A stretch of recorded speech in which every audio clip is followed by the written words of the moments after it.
captains at a party.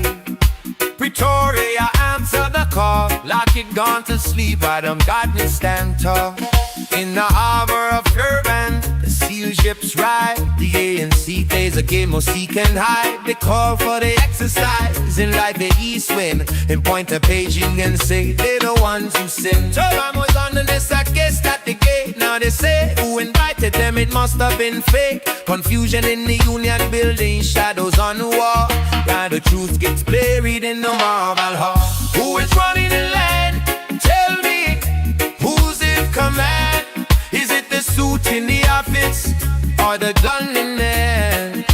Oh, that from the Congo mud to the Pretoria street, the drums of the rock start to skip a beat. No books for the boys, no armor for the chest, but millions for the general to go take a rest. And she speaks of an inquiry, a court to be won, but the days turn to weeks and the paper is torn. No answers coming down, just the heavy silence, while the heroes in the bush face no rebel violence. Set to the jungle with no wings in the sky, only 3 helicopters, how can they fly? No medevac coming when they let us to rain. Chased by the rebels, oh the pride and the pain. No uniform, no boot, no boots, no boot. Oh wait, look at the budget for the big salute.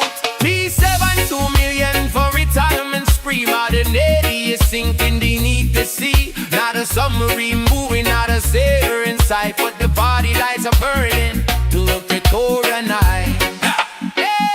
The chief of defense, he's a law to himself. Yeah, commander of the Navy puts the stay on the self. Defying the podium, ignoring the sir, while the ghost of the fly starts to wake and to stir. And what's this whisper? What's this dark news? The chairman tried with murder and he's the one they choose. Promoted to the top, while the dockets go forward. Is this the new story that's being told? Who is running the land? Tell me, who's in command?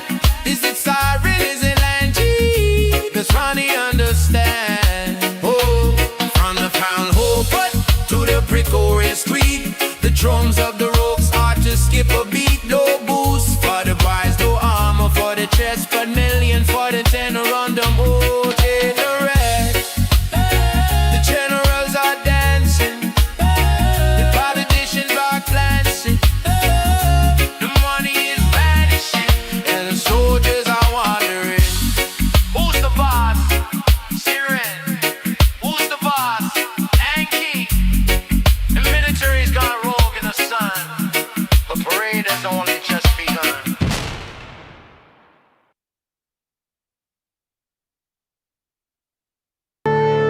Marvin Divine.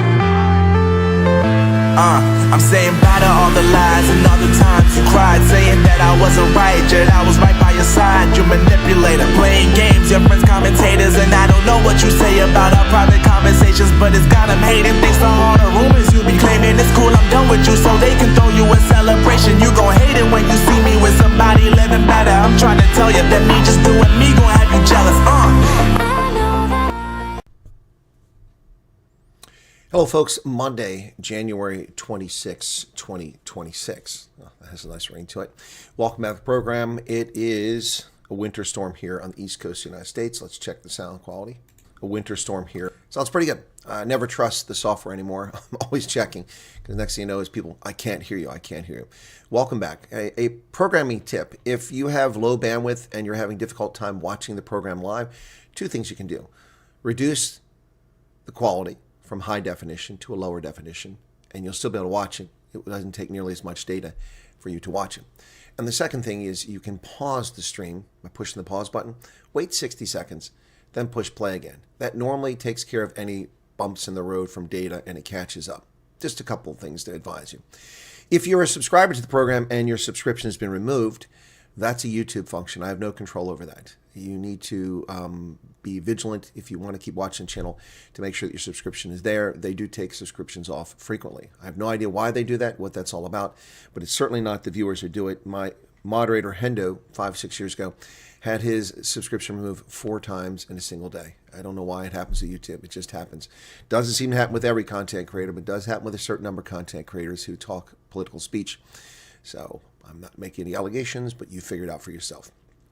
Welcome back to the program. It was a crazy week last week. Donald Trump threatening to invade Greenland, which he never intended to do, but the media went for it hook, line, and sinker. As a consequence, the world is acting crazy. Gold is now over $5,000 an ounce. That's a ridiculous price for gold. It shouldn't be more than $1,800 to $2,400 an ounce max. It's ridiculous. There's no reason whatsoever to justify gold at $5,000 an ounce or silver at $100 an ounce. It's just bat crap crazy. Snow falling off my solar panels up on the roof there. Yeah, it just doesn't make any sense. Also, the rand is approaching the barrier of 16 to 1, which also makes no sense for a country with GDP growth at less than 0.5%, with inflation running at 3 or 4 times that level, if not 6 times that level, unemployment at 40%, safety non-existent, companies forced to provide their own electricity, their own security, their own transportation, replace vehicles all the time because of messed up roads, and always the fear of kidnapping for ransom or murder. It is a crazy situation that makes no sense whatsoever economically until you look at the underlying factors. The political left is using what resources it has to prop up the South African market and prop up the South African currency by buying bonds that nobody else wants because your country has junk bond status. There's a concerted effort here to make South Africa look good when it's actually a rogue state, the ANC aligning itself with criminals, genocideers, and with out-of-control states who invade their neighbors. Despite that, South Africa's currency is rising. Why is that? The United States, which has been allowing itself to be a victim of countries around the world for decades with unfair trade practices, while we have the leftists in the media running around talking about fair trade for things like coffee and for things that are grown by people who pick things all over the world. Actually, it's all utter poppycock. The fair trade has been not fair to the United States. The United States has been allowing countries to take advantage of it for decades, shipping their goods and services in this country, robbing us of our industry because there's slave labor wages in places like China and Southeast Asia. And then, therefore, our manufacturing lords of Titan, masters of the universe, move our industrial production overseas where they can do it for a song. While here in the States, we have politicians intentionally trying to destroy the system by making it unfeasible. For instance, Barack Hussein Obama's long-term game of destroying America's capitalist market by stealing the insurance market and crippling the healthcare industry and then blaming it on Republicans, when in fact it's the Democrats who came up with this abomination known as Obamacare, the Unaffordable Care Act, which has caused undue stress in the medical system, which has caused unfair treatment of people who had jobs, which caused 20 million Americans who were working when this abomination was passed to lose their health insurance because the insurers can no longer afford to cover them because now they had to cover people who had pre-existing conditions. An absolute abomination. The effort to drive everyone onto state health care, which means shit care, which means no care. I have state health care. I don't get eye care. I don't get dental care. That comes out of my pocket. Not a penny of it's paid for by my insurance. All of it comes out of my pocket. This is the goal. This is the intent. The invasion, the subversion of America by mass migration to bring people in and keep them from assimilating into America to create grievances and cultural discord in this country is playing out in the streets of Minneapolis. I saw today a commissioner from Dauphin County, Harrisburg, standing with his constituents behind him. Asians, Africans, Middle Easterners, not one damn American behind him. Yeah, they may be American citizens. But this is an obvious effort to form a coalition of anti-white, anti-Christian people who seek to destroy this country and subvert it from within. And this person should be ignored and no votes should come his way. What a disgrace. What an absolute disgrace. What a cheap shot. The world is upside down, and it's been going on for 50 years. Only now are people beginning to wake up to what's happening. It's too late for Ireland. It's too late for the United Kingdom. It's almost too late for Germany. It's not too late for Poland. It's not too late for Hungary. Is it too late for America? It's too late for Canada. We shall see. That's my opening monologue. What say you, folks? In the words of Bill O'Reilly, what say you?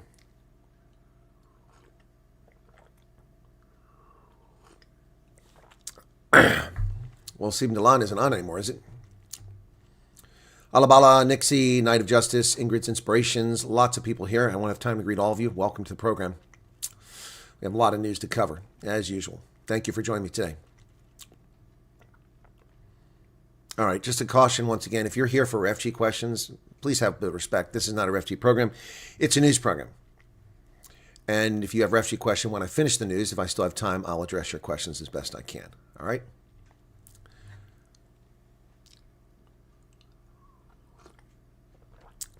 Yes, it's very hot in South Africa.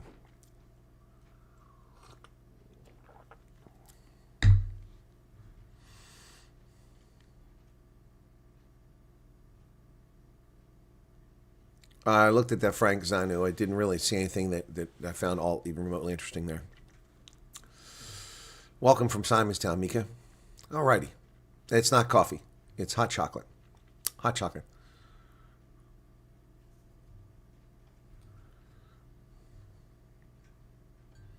Yeah, there'll be a refugee interview later after this broadcast.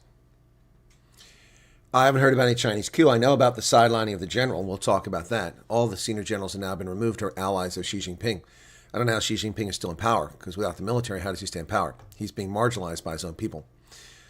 Snowblower worked very well, but I may have to use it again because the wind is blowing snow onto the wall. As I said, folks, gold has now gone over $5,000 in the futures market. That's just absolutely insane. But the stock market is also growing. Gold prices tore past another milestone with tariff threats against Canada and the possibility of a fresh U.S. government shutdown, adding fuel to the metal's historic rally. Futures for the precious metal rose 2%, just past $5,000 a troy ounce for the first time ever. Silver jumped 10%, pushing it over the $100 an ounce level. It's insane. The dollar weakened against the basket of currencies, driving it down, a jump in the value of the yen. After Washington and Tokyo signaled they're prepared to intervene to support Japanese currency, it hurt the American currency. Isn't that special? Gold, $5,092 an ounce. Silver, $112 an ounce. The S&P 500 up 36 points. Dow Jones Industrial Average up 128 points at this moment. The prices are going up. Gold just went up to $5,094. Just went up another $8 from the moment I said that to the next moment. This is pure speculation. This is the tulip craze all over again. Gold is not worth $5,096 now. So we can sit here and watch it keep going up. $5,096.30 per ounce for gold. Just absolutely ridiculous. Absolutely ridiculous. $5,097.30. It's gone up from $82, gone up $15 in less than a minute. Silver's gone up to $112. It's risen $1 in less than a minute. S&P 500 up 36 points. The Dow Jones 129. And the NASDAQ up 149. Gold just dropped 20 cents an ounce. So I'll keep that tab open. We'll keep an eye on that. Let me see if it works. Well, with the latest updates, because prices keep going up. That's the Rand, as I said. Thank you, Linus, for the 140 Rand super chat. Clouds are gathering. We need the clouds here to warm up. Oof, it's a little chilly here on the East Coast. And Adrian Bonoel, for a man with a big, kind heart, thank you for all your hard work. You're welcome. By the way, I looked at one of my credit card bills. That's one I have with one of my banks, obviously. I looked at it earlier and I was like, wow, why is it so much? I forgot that I made 2 donations to Back a Buddy for 2 Back a Buddy campaigns, and that added a couple $100 to my credit card account. I was like, ooh, where did I spend that money? It was a donation. Yeah, so. Rumors that Rob Hersov wants to lead the DA. Well, I don't listen to rumors. I would ask Rob himself. Yeah, but anyway, I wouldn't get too carried away with that. The DA? Yeah, that's not going to work well. The DA is a sinking ship. Rob Hersov would do well to stay away from it. It's a sinking ship. Sinking ship. They do best to stay away from it. Until the likes of Siwe Garuba, John Steenhuisen, Willie Ocamp are gone from the party. It's not, and of course, Dee McPherson. Thank you for your membership, Linda Herbst. It's not Herbst here, it's Winter, but I love Herbst. It's a beautiful season. Fall. All right, more of the news. The Rand breaks below the 16 Rand to the dollar for the first time in 4 years. At 10:36 this morning, which is several hours ago, it was at 15,999.998 to the dollar. Wow. What's driving that? Well, not realism, that's for sure. Rand is being driven by a large positive move in South Africa's terms of trade, largely driven by moves in precious metals. There's no drive in the terms of trade. South Africa is the 10th largest gold producer in the world. That's not what's driving. It's speculation. That's poppycock. Thabo Mbeki has discovered the concern. He has addressed why the MK party has been successful, the Mkhonto we Sizwe party. It's apartheid.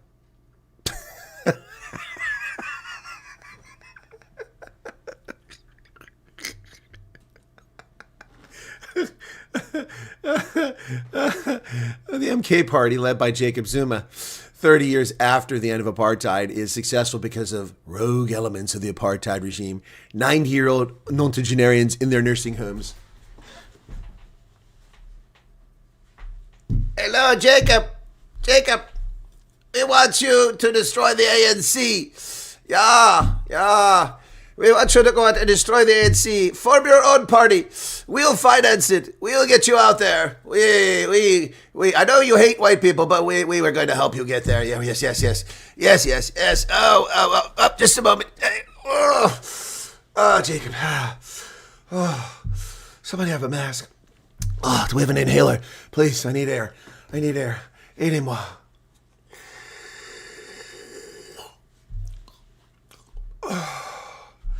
Jacob, can you save us? We need to stop the ANC. We waited 30 years. Now that we're crippled in our nursing homes, it's time to make our move. We'll send the apartheid youth. The apartheid youth will go out and stop this.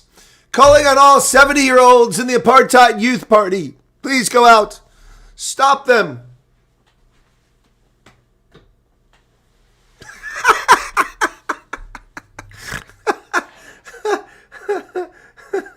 Oh, dear God.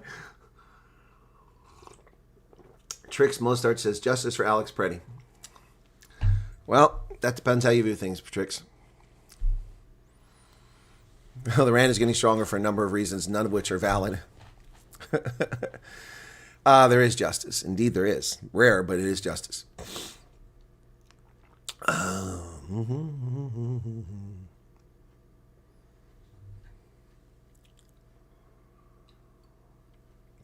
Yes, the midterms are in November. Thank you for the super chat, Trix.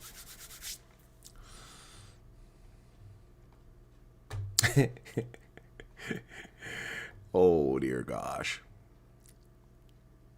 Now you can't make this stuff up. You can't make it up. Thabo Mbeki claims apartheid forces have orchestrated the MK party's electoral success. Yeah, exactly. Mbeki alleged that the apartheid government's national security management system, supposedly disbanded in 93, was activated to deliver the MK's sudden electoral success. Peter Creel. Wow. Is that the same Peter Creel, the 17-year-old that knows everything about the world? Welcome to you, Peter Creel. Two former presidents are engaged in a fierce mudslinging match, with Thabo Mbeki claiming the apartheid forces behind the explosion of support for Jacob Zuma's Umkhonto weSizwe party. Last week, during a conference of veterans of MK in Bloemfontein, he said the high support levels during the 2024 general elections, provincial elections, are suspicious. How did the MK party get so many votes? How did they take over KZN? Well, Thabo Mbeki, let me help you out, dingbat doorknob. So first off, this man needs some help with his lithium. Does anybody have lithium to help out Thabo Mbeki? Clearly he's unbalanced. He needs some lithium. So, the ANC traditionally was controlled by Xhosa, ethnic Xhosa, for the better part of a century. They lorded over it, including Nelson Mandela. They were all Xhosa. Then Zuma, who's Zulu, ascended to the top ranks because he knew where all the bodies were buried in Quatro. He knew all the dirty secrets because he was the intel chief. So he blackmailed his way into office. He became the president. He destroyed the country at a rapidly accelerating pace. People lost interest in the country, but they didn't lose interest in Jacob Zuma. For a buffoon, he's highly likable. He even appealed to Afrikaners when he first came to office, and they liked him when he first came to office because he stood up for cultural rights. MK has so many votes for one reason, Thabo Mbeki. It's not to do with apartheid or security forces. It has everything to do with one reason, Jacob Zuma. Does he have 45% of Western Cape or Mpumalanga? No. He has 45% of KZN. What is KZN populated with overwhelmingly? Zulu. And where are a lot of Zulu located outside of KZN? Gauteng. Where are the two places MK has done particularly well? Gauteng and in KZN. Now they're winning by-elections in the Western Cape and other places, but that's because they've been campaigning while you people are busy looting and failing and blaming Donald Trump and white supremacy. Stupid people. Let's not be calling that person names. We don't know if that's the same person, okay? Chris. We don't know if that's the same Peter Creel. There are lots of people named Peter Creel, no doubt. Yes, he was sidelined by Zuma. And so he's trying to blame it on apartheid. This guy thinks that AIDS is caused by poverty. This guy thinks that MK's popularity is caused by apartheid. His medication is out of balance. Whoever his caregiver is needs to go see him. Whoever his caregiver is needs to go see Thabo Mbeki and balance his lithium out, because clearly he needs help. You have a new organization called MK that suddenly gets this huge support in KZN and Gauteng. Why? Because you suck. Because the ANC sucks. He said voting for MK is basically a counter-revolution. MK says they rejected your ANC. The people of the Western Cape voted DA for decades without being called counter-revolutionaries. Now, why is that? MK asked a very good question. I have no affinity for MK. It's a vanity project full of criminals, rejects, losers, and anti-white scumbags. Some of all those things in the party. Not everybody's that, but all of those things cover most of the people in the party. A party that's not a real party that every day fires this boss, fires that boss, adds someone new, adds someone here, there. MK I have no affinity with, but MK is correct. The DA has been running the Western Cape since 2005, 2006, but they weren't called counter-revolutionary. But MK, they have been called white supremacist. Same thing. Same thing in the vernacular of a dying party. The African National Congress had a bold, proud tradition for decades, and they ruined it by going to Vietnam and starting a war in KwaZulu-Natal. And they will disappear from the scene.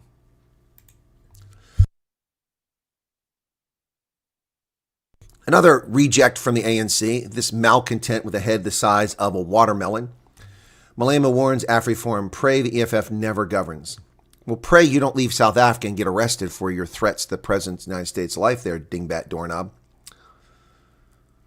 AfrriForum is nothing. They must pray the EFF never becomes the government in South Africa, because the day it happens, we're going to lock up all AfrriForum members. They are terrorists. They are anti-South Africa. They undermine our country, its freedom, and its constitution. We are not the ANC. We're not afraid of AfrriForum. And then he goes into his racist rant. The white people who brought us to this court did so because they don't like being challenged. When you challenge them, they want to make an example of you. I will be that example for the rest of my life, even in my grave. I will never retreat. I will never surrender to white supremacy. He dared his detractors to escalate their tactics. Julius Malema is off his rocker. Perhaps he needs lithium too. White supremacy? Dude, it's white oppression. There's no white supremacy in South Africa. What planet is this guy living on? The EFF will never become the government. Never. It's a party that's collapsing. This is all the flailings of a losing party that is almost extinct in KwaZulu-Natal. Less than 2%. Almost extinct. Down from double digits to just 2%. Nationwide, they drop below the two-digit figure in the last election, and they will decline even further. There aren't that many stupid people in South Africa. Trust me. There aren't that many stupid people. Student says, I created the MK logo and they're still avoiding paying me. That's a very controversial thing, student. The MK logo is lifted from MK, is it not? That's why the ANC went to court. Or am I mistaken in that? You know, I wouldn't expect the MK party to pay you. The only people they pay is Jacob Zuma. You realize that members of parliament have to pay a tithe, part of their salary. See, this is how corrupt the democracy is in South Africa. If you're a member of a party, you have to pay a tithe back, so Jacob Zuma gets his salary from you serving in parliament. Part of your salary goes to him.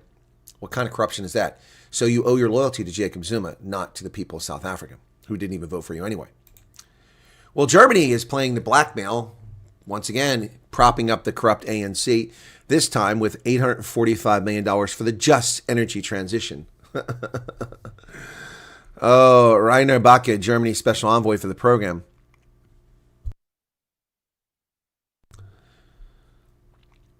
Germany's in talks with South Africa over an additional $845 million in concessional climate financing under the Just Energy Transition BS plan. Backe said the proposed funding would fall under the Just Energy Transition, a climate finance agreement between South Africa and a group of some of the world's wealthiest nations aimed at supporting the country's transition away from coal. Nobody supported my transition away from coal. Nobody paid for my solar panels. Nobody paid for my electricity, which is now double what it was just 10 years ago, courtesy of the transition away from coal. Why are we paying for theirs? No. Germans are fools. Discussions building Germany's growing financial backing for Southern African transition. July, Berlin approved a $582 million loan in support of decarbonization efforts. Yep. And so now they're providing more. Providing more. Yep. Idiots.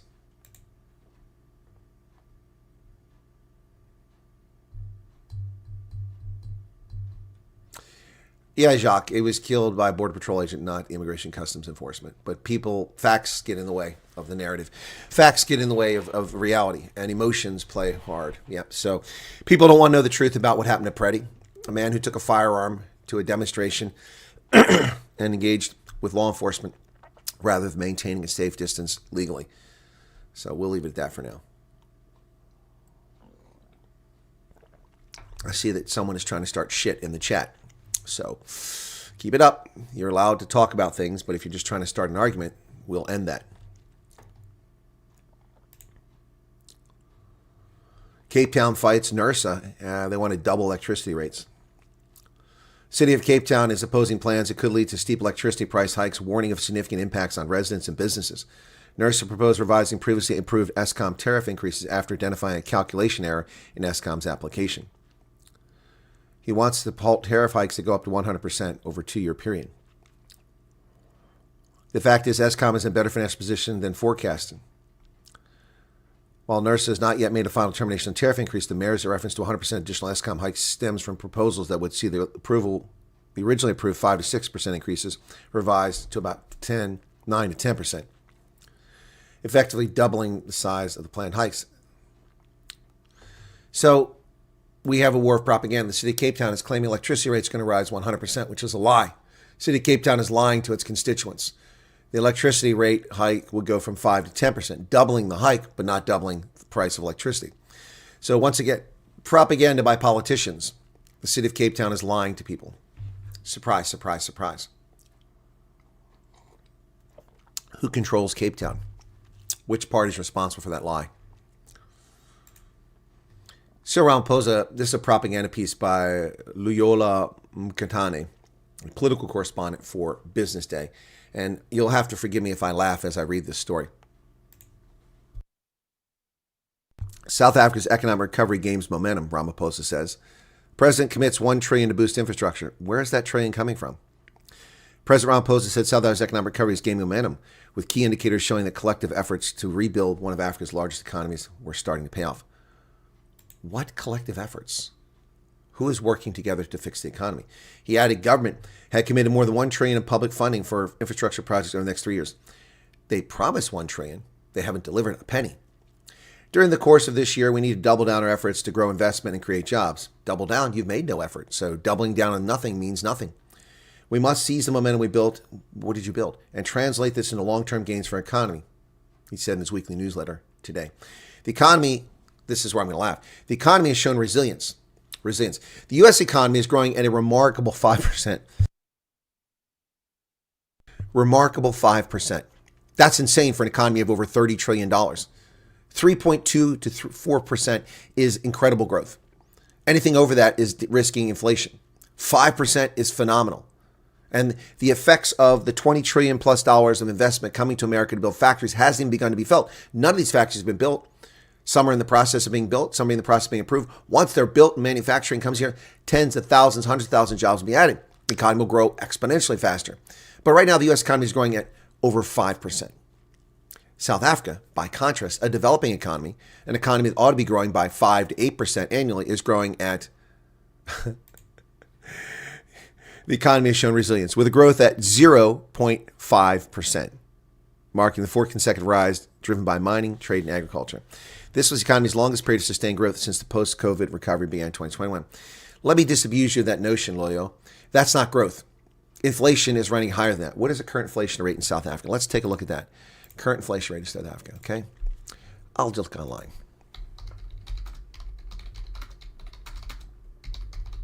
South Africa. Inflation is growing at 3.2% last year. In November, it was 3.5%. December, it's 3.6%. So inflation is growing at 3.6%. Your economy is growing at 0.5%.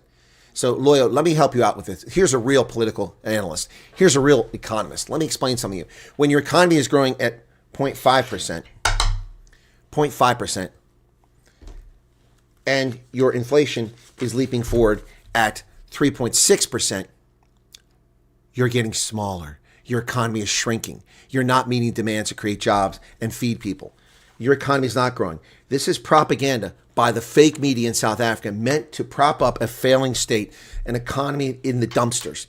An economy that has failed to deliver for over 20 years to South Africans needs to grow, to deal with a backlog of infrastructure, deal with a backlog of educational shortcomings, to deal with a backlog of poverty.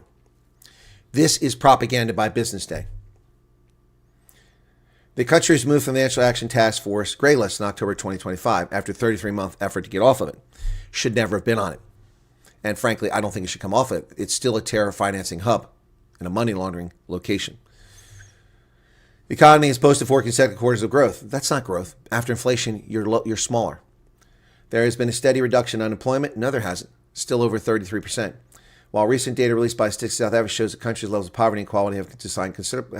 How has poverty declined when you have an increased output?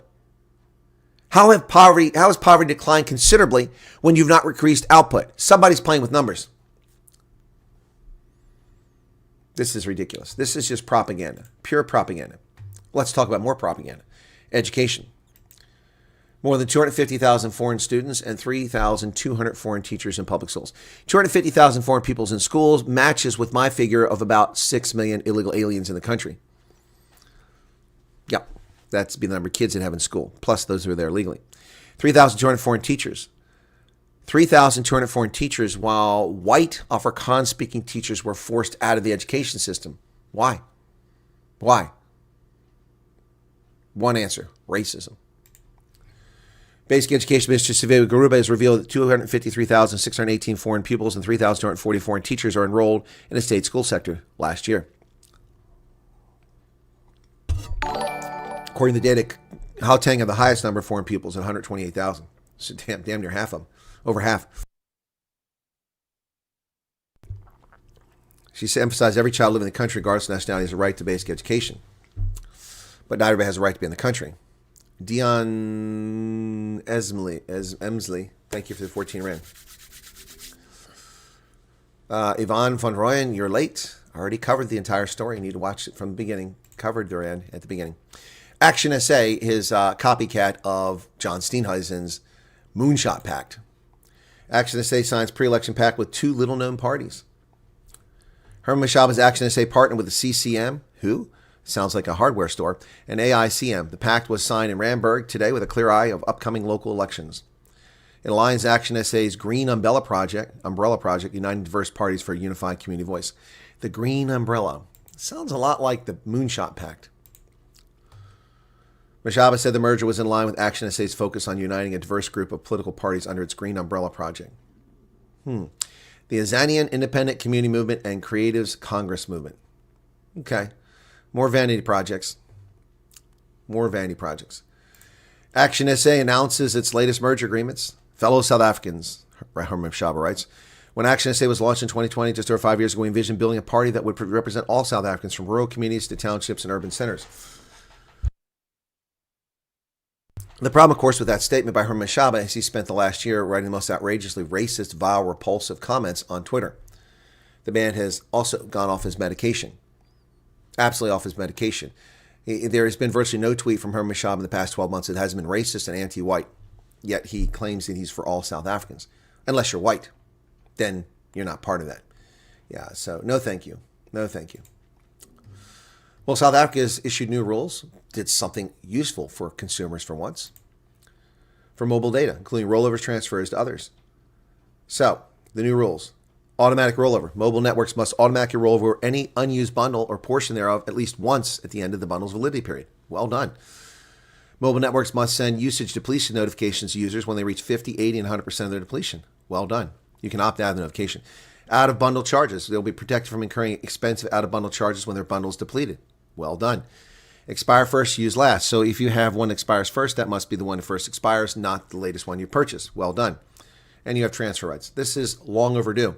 ICASA has finally done something useful. This is what government's supposed to, protect people. And this is one way to protect them, not letting telecoms take advantage of you and fleece you. A 4-year-old murdered by a woman testing her firearm. Dion Emsley, thanks for everything. You're very welcome, Dion. You're very welcome. Thank you for the 140 rand. Tema woman held for killing neighbor's 4-year-old while testing her gun. A 38-year-old woman has been arrested for allegedly shooting and killing her neighbor's 4-year-old child in Temba, north of Pretoria. It occurred Sunday at 6:30 in the Chris Hani village while the woman was reportedly testing her gun. Why are you testing your gun in town? Who tests a 9mm Glock in their yard? Who does that? Child was rushed to the clinic, was certified dead. She was arrested for murder, negligent handling of a firearm, and discharging a firearm in a municipal area. And the police seized the firearm. Stupid people should wear signs. They should really wear signs. Jeffreys Bay is dropped from prestigious surfing competition. Another blow for South Africa. The World Surf League announced its 2026 schedule, and it does not include Jeffreys Bay, the most iconic surfing destination in all of South Africa. Kruger Municipality Mayor Hattinga Bornman confirmed that there was insufficient funding to host the event. The World Surf League announced its schedule for this year, and the iconic waves of Jeffreys Bay won't greet surfers as the venue was not made the cut. Shame. We love J Bay and the community there, and we're really grateful for them for welcoming us for so many years, said the CEO, Ryan Crosby. It's undoubtedly one of the best waves in the world, and we'll continue to explore ways to return in the future. We made our difficult decision to pull Jeffreys Bay from the calendar. We did our very best to make J Bay work last year, but the financial support isn't there to make it viable this year.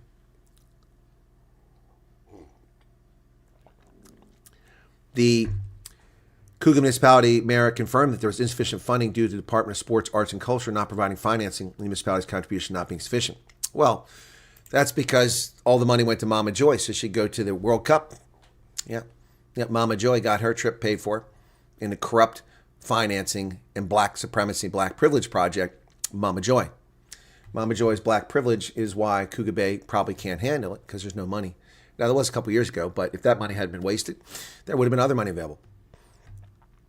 Helmut Römer Heitman, a colleague of mine, has said, don't blame the Navy. Well, Helmut, I do blame the Navy. Don't scapegoat the Navy over China, Russia, Iran exercise. His point here is that the government knew about this and they're trying to scapegoat the Navy. I agree. But at the same time, the Navy was insubordinate and did what they wanted, as was the Defense Force. So I will scapegoat them. I will blame them because their behavior was reprehensible.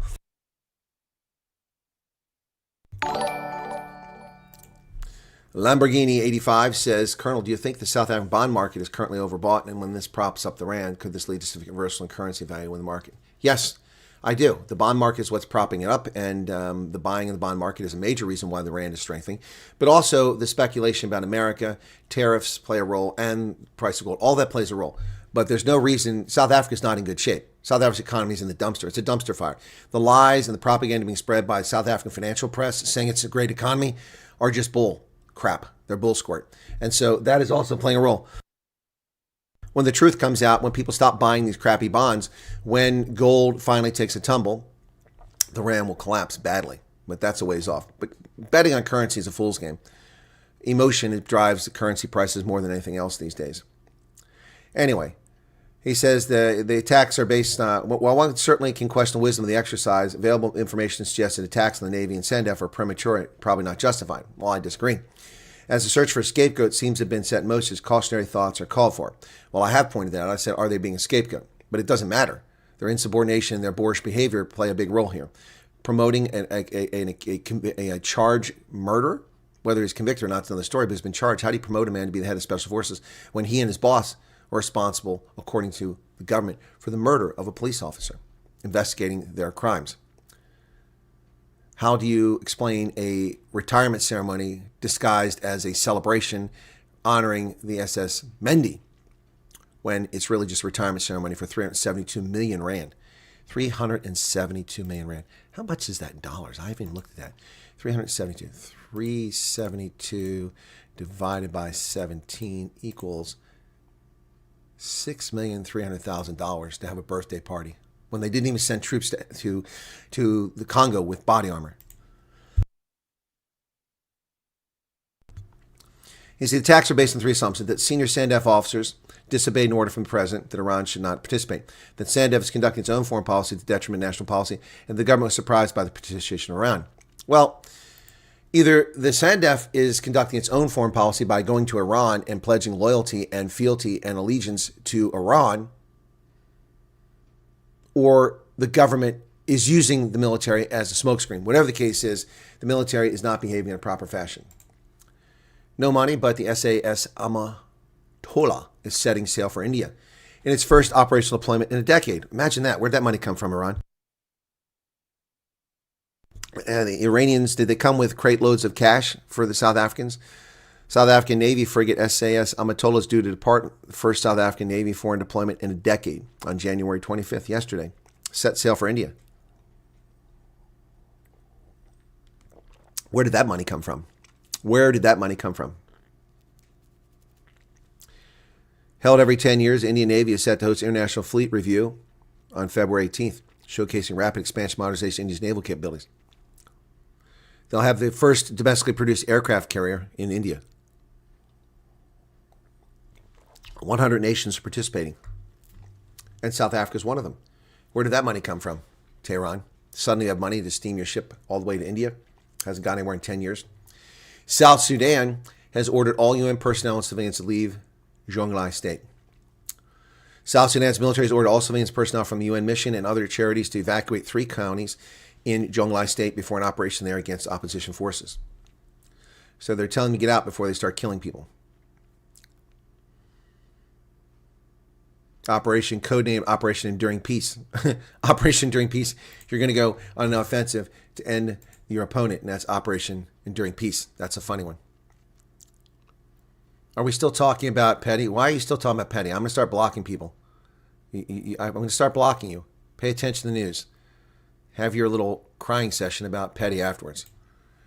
Ethiopia declares the end of Marburg that killed 9 people. Do we even know that Marburg had broken out in Ethiopia? That's an odd place for Marburg virus.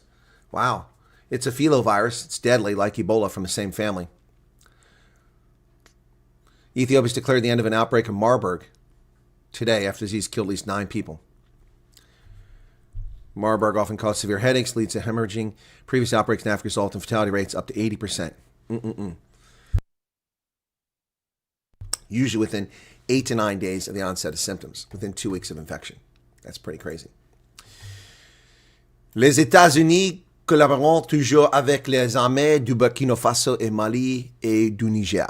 Le lieutenant-général John Brennan, du commandant américain pour l'Afrique, that's not true, he's the deputy commander, a assuré que Washington avait notamment partagé des informations aux armées des pays d'alliance des États du Sahel, AES, dans un entretien dans lequel il a également détaillé le dispositif anti-jihadiste au Nigeria, auquel les États-Unis apportent un soutien logistique et militaire.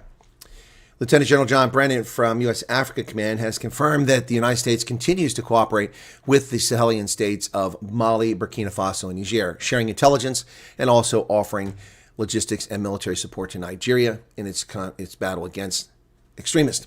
So although the United States military has withdrawn from Niger and from Mali, we are offering assistance to them. So not a surprise to me, but it made the news, so I thought I'd share it. Marco Rubio is talking to deputy heads of the Horn, Ethiopia, Kenya, and Djibouti. He also, Christopher Landau from State Department is going to AfrriForum. And AGOA is on tap, talking about AGOA. Greetings from freezing but undaunted Minneapolis, where the Africa Report is in the trenches this week with an African diaspora that's feeling the brunt of President Donald Trump's immigration raids. African diaspora. Please. Christopher Landau, States number 2, is on his first official trip to Africa this week, traveling with new U.S. African Command leader Davgin Anderson to Ethiopia, Kenya, and Djibouti. Former U.S. Ambassador to Mexico in the first Trump administration, Landau has emerged as a key player in African affairs, as his boss Marco Rubio juggles multiple assignments as Secretary of State. The United States and China's race for minerals in Africa is, in fact, heating up. The U.S. is hosting a conference here in the States on February 4th. On January 20th, U.S. State Department announced that Secretary Marco Rubio will host the inaugural Critical Minerals Ministerial on February 4th, bringing together global partners to coordinate strategies for securing access to minerals vital for electric vehicles, defense systems, and clean energy technologies. According to the Africa Report, the DRC, Kenya, and Guinea will be represented. Africa playing the front line between the U.S. and China in the race for minerals. Well, maybe. Maybe Greenland's on the front lines. President Trump's remittance tax is hurting people in Africa. The 1% levy on money sent from the U.S., combined with the closure of USAID, runs the risk of putting millions in poverty and driving financial flows underground. Well, people shouldn't be relying on money taken from our pocket to survive. They should be seeking success on their own. In 2024, Africa received approximately $105 billion from its global diaspora. This is a windfall the U.S. administration decided to target. Since the One Big Beautiful Bill came into effect, SARS, all money transfers from the United States to foreign countries have been hit with a 1% tax. While the measure applies to all residents, it's aimed squarely at diaspora members sending money home to their families. Remittances from African diaspora are measured in billions. In 2024, the top recipients were Egypt with nearly $30 billion, Nigeria at $21 billion, Morocco with $12.5 billion. But most of that money comes from Europe, not from the United States. In 7 African countries, remittances account for more than 10% of gross domestic product. The Gambia, Lesotho, and Comoros remittances make up nearly 20% of national income. In Somalia, that's what's really being targeted.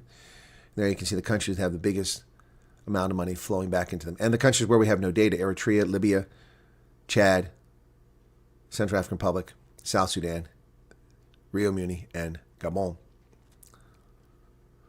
So, diaspora money transfers, official development assistance.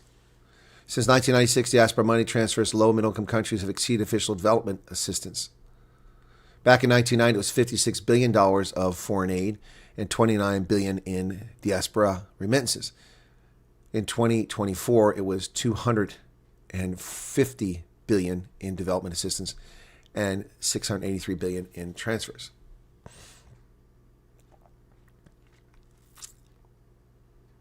Nigeria is receiving $5.8 billion in remittances, especially depending on U.S.-based citizens. Yeah, but the rest of the countries aren't. Liberia, Nigeria, and Ghana are the 3 biggest ones. Kenya. The rest of these really aren't dependent. Countries where U.S. is the main source, you see Liberia, Kenya, Ghana. Yeah, most of them are not U.S.-based. South Africa gets $125 million in remittances. Yeah, not a good picture for some of the countries. But Trump has laid down a 1% tax, hardly an onerous burden. Israel is reopening Gaza border crossing after the last hostages' remains have been returned. Israel recovered the body of the last hostage taken October 7th, 2023, the military said today, paving the way for Israel to reopen the Palestinian enclave's only international border crossing and removing an obstacle that had kept the fragile peace deal from advancing. The remains of Ron Gavili, an Israeli military police sergeant who was killed and whose body was stolen, were identified after a months-long recovery effort. Return of his body and the opening of the Rafah crossing connecting Gaza to Egypt were both critical requirements in the first phase of the peace plan. So, everyone has been recovered. Finally, over 2.5 years later. A ferry in the Philippines capsized, sinking. At least 350 people were on it. At this stage, at least 18 are dead. A ferry carrying more than 350 people capsized off the southern Philippine province of Basilan, killing at least 18 people. The incident occurred after midnight today as the passenger vessel MV Tricia Kirsten 3 was en route to Jolo Island in southern Sulu after departing the port city of Zamboanga. 332 passengers, 27 crew issued a distress signal at 1:50 in the morning, 4 hours after it departed. The ferry sank in good weather, 1 nautical mile from the island village of Baluk. At least 317 people have been rescued, according to the latest tally. 18 confirmed dead, 24 still accounted for. Wow, that's crazy.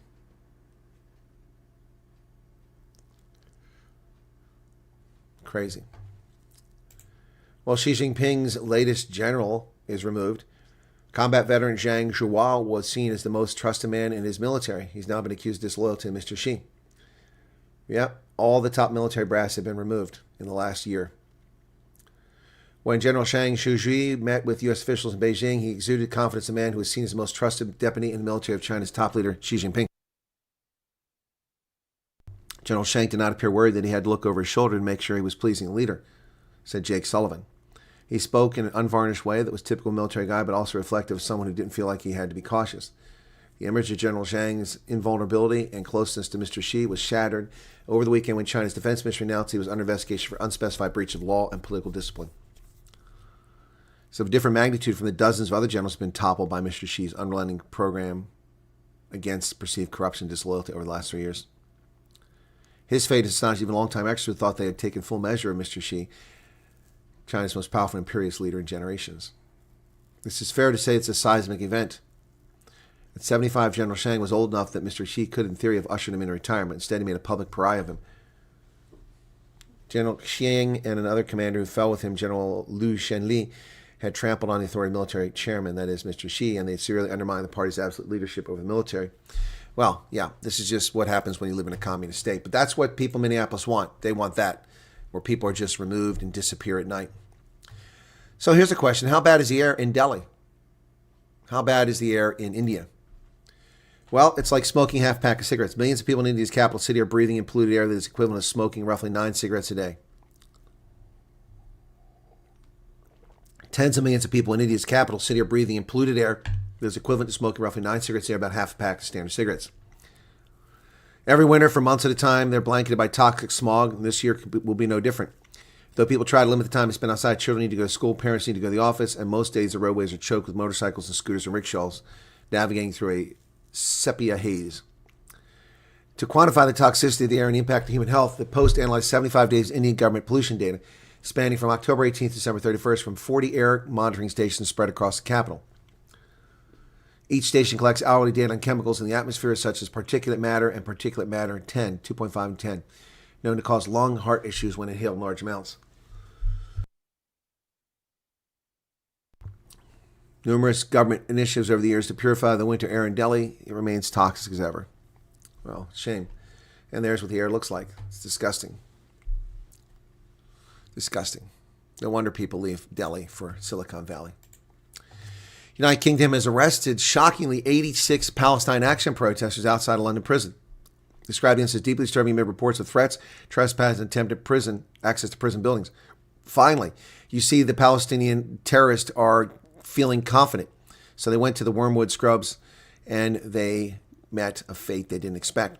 Dozens of protesters arrested 2 days ago on suspicion of aggravated trespass after allegedly breaching prison guards' grounds at Wormwood Scrubs in London.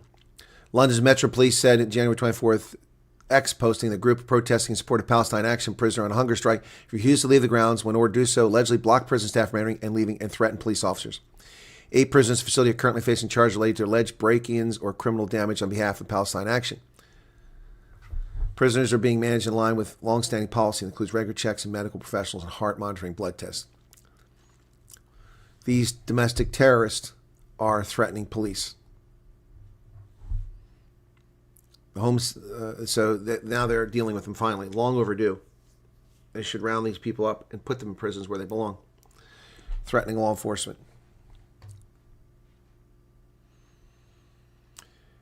This is a Palestinian Action protester pouring paint over the Israeli-owned UAV engines factory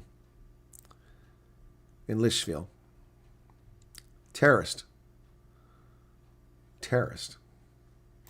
Finland is finally getting off its ass and doing something about the endless cable cutting, the submarine cables being ripped apart by Chinese and Russian ships, intentionally sabotaging communications between NATO nations.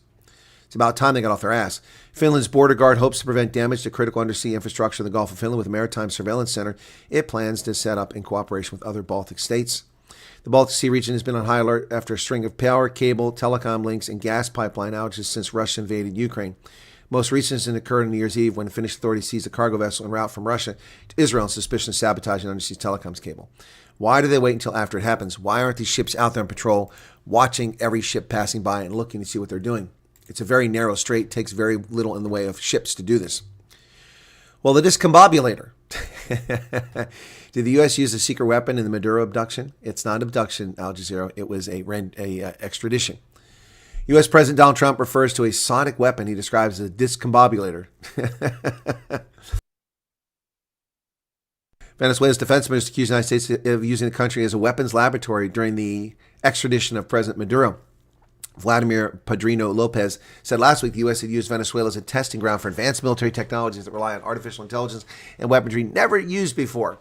On Sunday, President Trump told the New York Post that U.S. forces had indeed used a weapon he referred to as the discombobulator. I'm not allowed to talk about it, but then, of course, Trump does talk about it.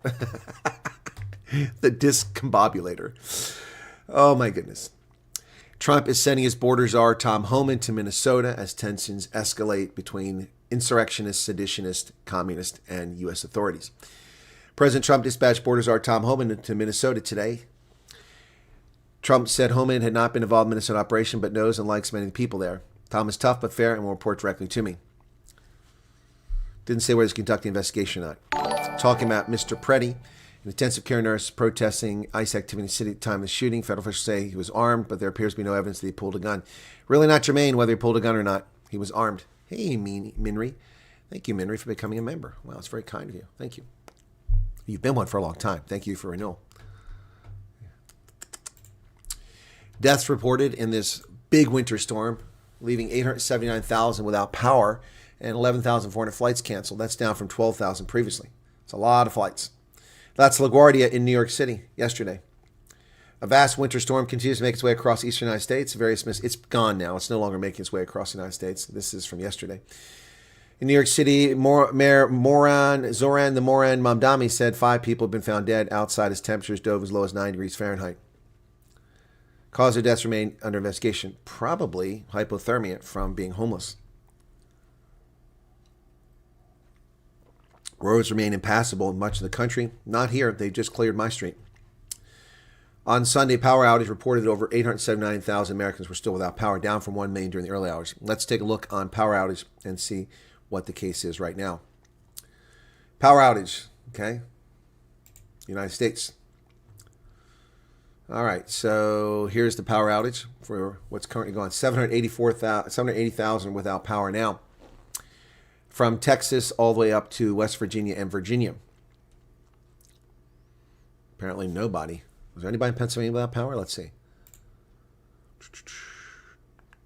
That's the actual providers. Nope. There you go. All right, so power outage. Interesting site. I haven't been on there in a while. I used to go there a lot. Winter storm snarling U.S. travel, forcing mass flight cancellations. Many delayed because of the storm. 14% of scheduled flights were canceled. American Airlines accounted for the largest share of disruptions today, with 644 flights canceled, 272 delayed. So it's Monday, Tuesday, Wednesday, Thursday. I got 3 more days. Hopefully this mess will stop being a mess. Massive storm has passed, but deep cold remains a danger. Cold weather alerts were in effect for about 210 million people across the United States early Monday as forecasters monitor another potential storm. Yeah, there you go. Consecutive days below freezing from January 25th to February 10th. 6 to 10 days in this part of Pennsylvania. It's currently outside 21 degrees. That's twice as warm as it was yesterday. Much nicer than it was yesterday. Still well below freezing, though. A judge will consider the legality of Trump's immigration crackdown. There's nothing illegal about it, so the judge needs to shut his mouth. Federal judge in Minneapolis consider on Monday whether the Trump administration's surge of thousands of federal law enforcement officials violates state sovereignty in a hearing that is taken on heightened urgency after federal agents shot and killed Alex Preddy. Lawyers for the state of Minnesota and the cities of Minneapolis are seeking a temporary halt to the deployment of 3,000 immigration agents, arguing that it's crossed the line into unconstitutional illegal occupation since the force's arrival. 2 U.S. citizens, including Mr. Preddy, have been killed by federal agents. But it doesn't lead to occupation, and it was preventable if the authorities in Minneapolis had simply turned over the convicted felons to immigration authorities. This wouldn't have happened. They're trying to use the 10th Amendment. It says power is not reserved to the federal government, referred to the states. But the removal of illegal aliens falls to the federal government, not to the states. And the states weren't performing their duty. So there is no argument here. This judge better keep his mouth shut and defend the 10th Amendment. They're trying to pervert the 10th Amendment. This federal government has no authority in abortions. The federal government has no authority for Social Security. The federal government has no authority for many things that it's doing. But when it comes to national security, it comes to our borders, the federal government has all the authority, not the states. A protester killed Saturday in a clash with ICE brought a Sig Sauer to a peaceful demonstration. Alex Preddy, the protester, was shot and killed Saturday while clashing with federal agents, was carrying a Sig Sauer P320 AXG Combat, a high-capacity 9mm pistol. Trump posted a photo of a handgun on social media. A 2021 round magazine, a threaded barrel, was customized with red dot laser sight. A red dot laser sight, eh? It was a best-selling handgun in 2023, one of the more expensive pistols, retailing from $1,200 to $1,300 with 3 21-round magazines. Trisha McLaughlin, spokesperson for the Department of Homeland Security, said officers were responding to a man who had a gun with 2 magazines and fired defensive shots. Mr. Preddy, 37, had a permit to legally carry a firearm, according to Minnesota police. But the Department of Homeland Security said it's unlawful for protesters or observers to bring guns to demonstrations. Now, this is a case where state law conflicts with federal law, therefore it's unconstitutional. Mr. Preddy was born in Illinois, died in Minneapolis. Court records show he did not have a criminal record. His only interactions with law enforcement were a handful of traffic tickets. In a recent conversation with his parents in Colorado, they told him to be careful in protesting. We had a discussion with him 2 weeks ago, that go ahead and protest, but do not engage. Do not do anything stupid. Well, he didn't listen. Winter storm disrupts air travel plans for thousands today. Yep, another 11,000 flights canceled. I hope it doesn't mess up my Thursday travel. That's LaGuardia. Air travel is slowly beginning to recover today, though thousands of flights across dozens of airports remain canceled delayed after winter storm brought heavy snow and ice to much of the eastern U.S. over the weekend. Transportation Secretary Sean Duffy said on Monday that he hoped flights would return to normal by midweek. So do I. We're looking at Wednesday as our hope to get back to normal schedule. Well, I hope so too, because I have to fly Thursday. Protester is apprehended for using caltrops to deflate tires of law enforcement vehicles. They're not deflating, it's puncturing and damaging. It's criminal mischief. In a post to Truth Social, Trump asked why Minnesota Governor Tim Walz and Minneapolis Mayor Small Fry Jacob failed to deploy resources to deal with these protests. Authorities arrested an individual who allegedly tried to deflate the tires of law enforcement vehicles. During the riots, one individual was apprehended for obstructing law enforcement personnel and utilizing caltrops to deflate the tires of law enforcement vehicles. Upon apprehension, the subject was found in possession of a bag containing several similar devices. The small, spiky devices spread across the terrain to impede the movement of vehicles and people. The rioters in Minneapolis are using Antifa tactics from 2020. Antifa distribute guides on making these sharp nail devices. Immigration and Customs Enforcement and other federal law enforcement have arrested more than 10,000 illegal immigrants from Minnesota since Trump assumed power in January last year. Good. 10,000 criminals removed. Even as they face a 1,300% increase in assaults against them, a 3,200% increase in vehicular attacks against them, an 8,000% increase in death threats against them, the brave men and women of ICE will not be deterred. Good.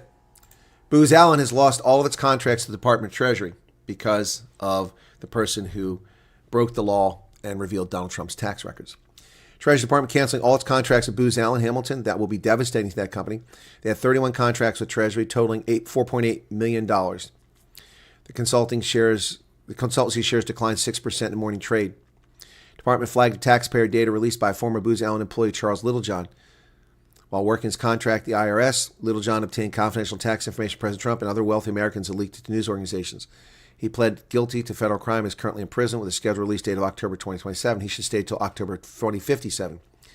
He's appealing his sentence, and Booz Allen has filed a court brief against the appeal, saying that Littlejohn hid his activity in the company as well as the IRS. It's a tough break for Booz Allen, who lives exclusively off of government contracts. Open Doors reports nearly 500 million Christians face persecution worldwide. The Christian advocacy group Open Doors says nearly 400 million Christians around the world are at risk of persecution this year. Its 2026 World Watch list, Open Doors highlights the top 50 countries where Christians are in peril, with extreme persecution documented in North Korea, Somalia, Yemen, Sudan, and Eritrea. According to Open Doors website, the World Watch list total number of Christians killed for their faith increased from 4,476 in 2025 to 4,849 in this year's report. The center of violence is focused in sub-Saharan Africa. Founded in 1955, the nonprofit group works in more than 70 countries to protect and serve persecuted Christians by providing Bibles, life skills, and work training, as well as advocacy on behalf of Christians.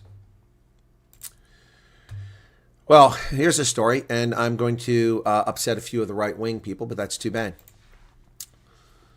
Trump administration MAGA allies spread misinformation on the Preddy killing. Video footage of fatal shooting contradicts narratives spun by officials and right-wing influencers. Let's talk about the right-wing influencers, okay? So, let me find some of this here.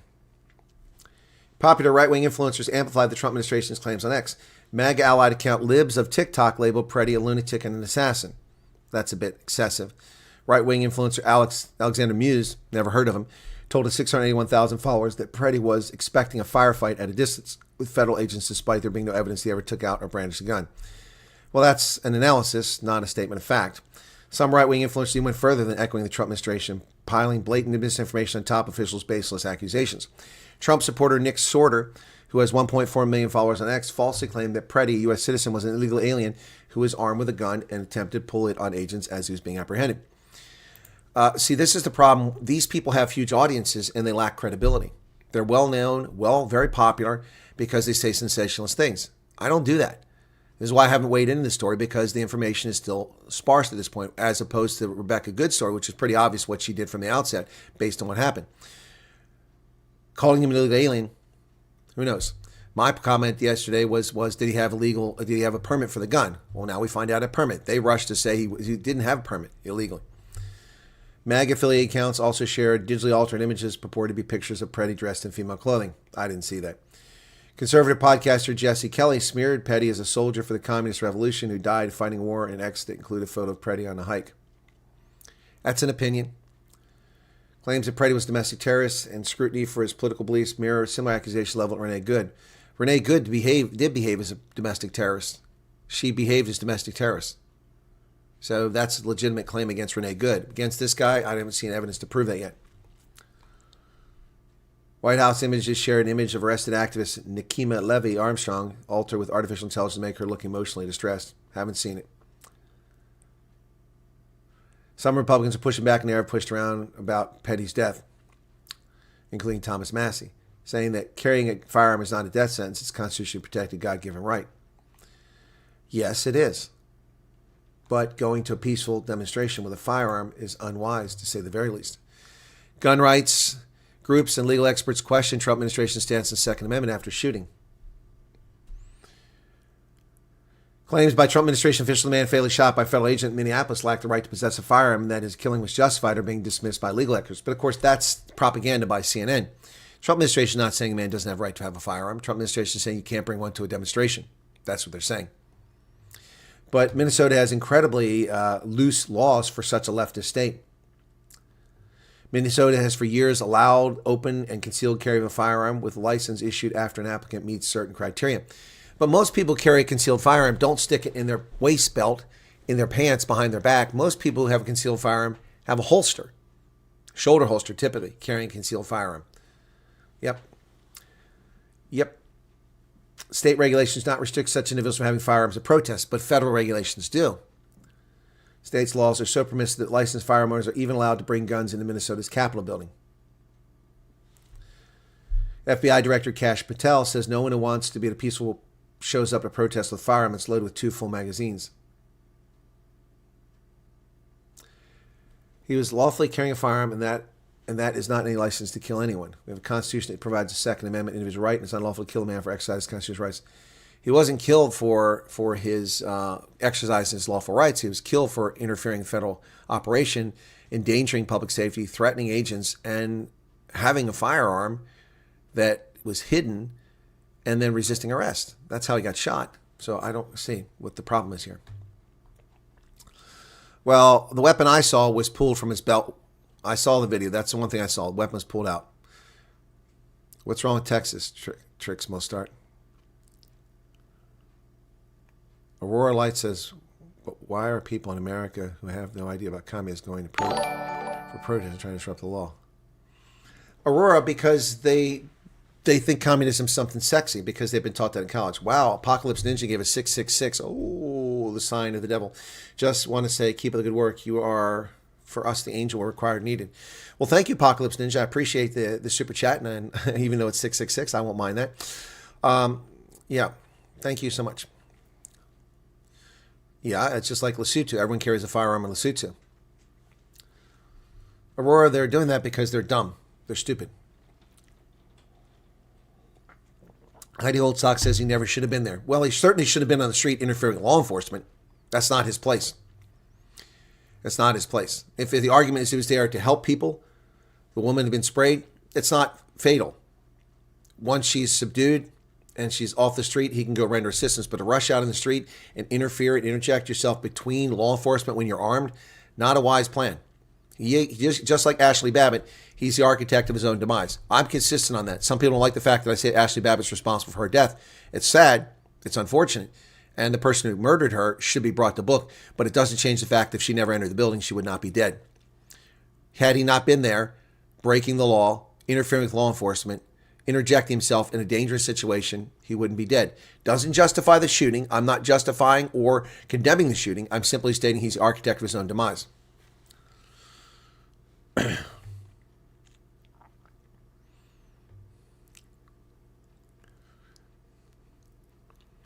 Student, thank you. The 14 rand super chat. I missed that. Ubisoft is tanking. Stocks all-time low. They're done. That's interesting. Yeah. Yeah, Booz Allen also had Edward Snowden. It makes you wonder, how do they prove these people? These aren't Americans. What was a quote I saw from Snowden the other day? Yeah. So this is from Edward Snowden. These NSA programs were never about terrorism. They're about economic spying, social control, and diplomatic manipulation. This from a treasonous bastard who stole information he was granted access to. I had access to that information too. And it was about terrorism. That's what the programs are used for. I won't deny that the information can be misused by some if they have access to use it. But the number of people who have access to this data is limited. Unfortunately, it wasn't limited to Edward Snowden, that slimy piece of human sludge who is responsible for the deaths of dozens of people. Edward Snowden is a vile, repulsive human being that if he ever steps on our shores, should be incarcerated and executed for treason. Next question. Edward Snowden.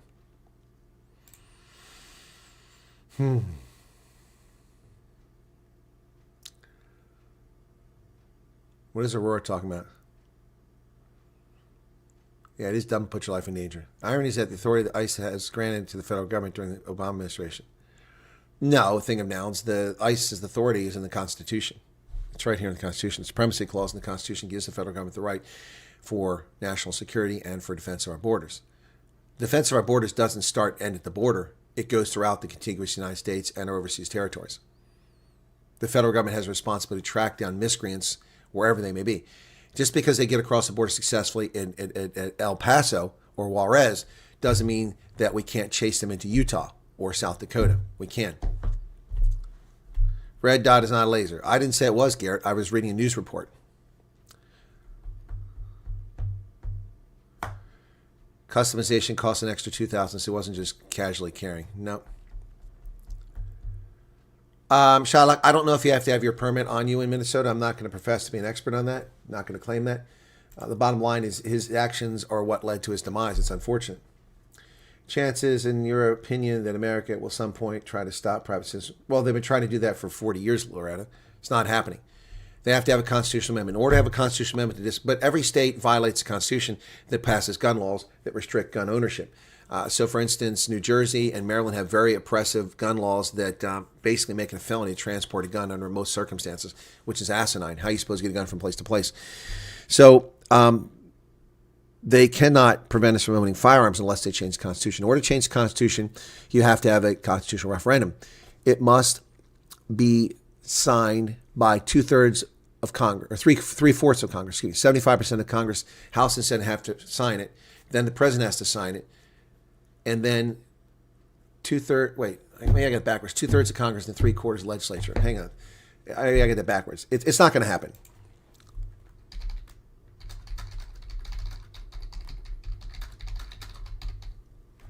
Okay, let me get it straight here because I'm tired. 2/3, yeah, okay. And then 3/4 of states.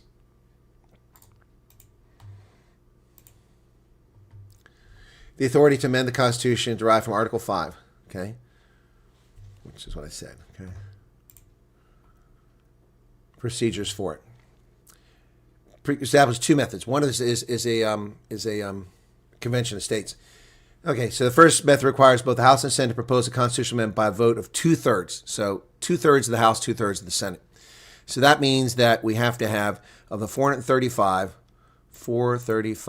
times 0.67 is 290 members of the House vote. Nobody votes 290 members for this. Is not going to happen. And the Senate's got to be 67. All right. And then it goes to the president. Article 5 provides Congress shall call for a convention of proposing amendments 2/3 of state legislatures. But then once it goes, it has to go to the states to ratify it. And 3/4 of states have to ratify it.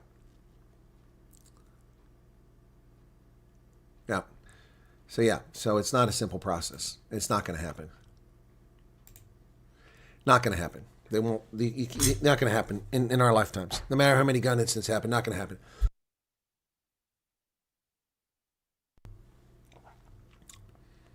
And watching USA News must have been a little bit of a clue what's going on when I'm going over. All right, Anton. Well, keep watching my program. I cover U.S. News. was armed, but allegedly the firearm was seen. Officer called out, gun, chap was shot. Under those circumstances, threat of a gun can be met with deadly force. Because he was resisting, exactly.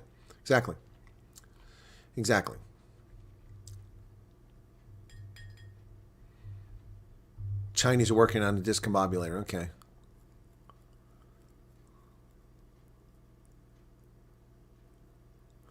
Our country doesn't let people attack law enforcement. This is a consequence of collusion by a seditionist and insurrectionist in chief, Stolen Valor Timmy Waltz and Small Fry Jacob, and holding back the local authorities. The police are not helping federal law enforcement here.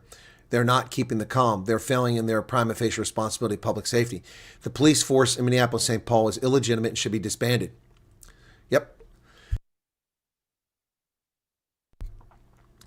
Governor Waltz called me with a request to work together with Respect Minnesota. It was a very good call, and we actually seem to be on a similar wavelength. Heinrich, are you drinking something? What's going on? Nothing that he says publicly makes any sense.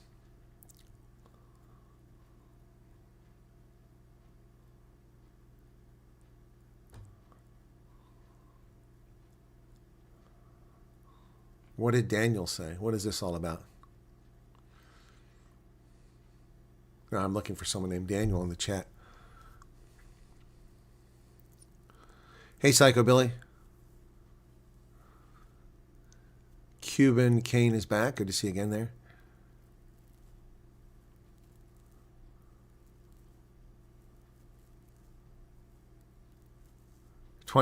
Okay, Paul, 20 million. Gotcha.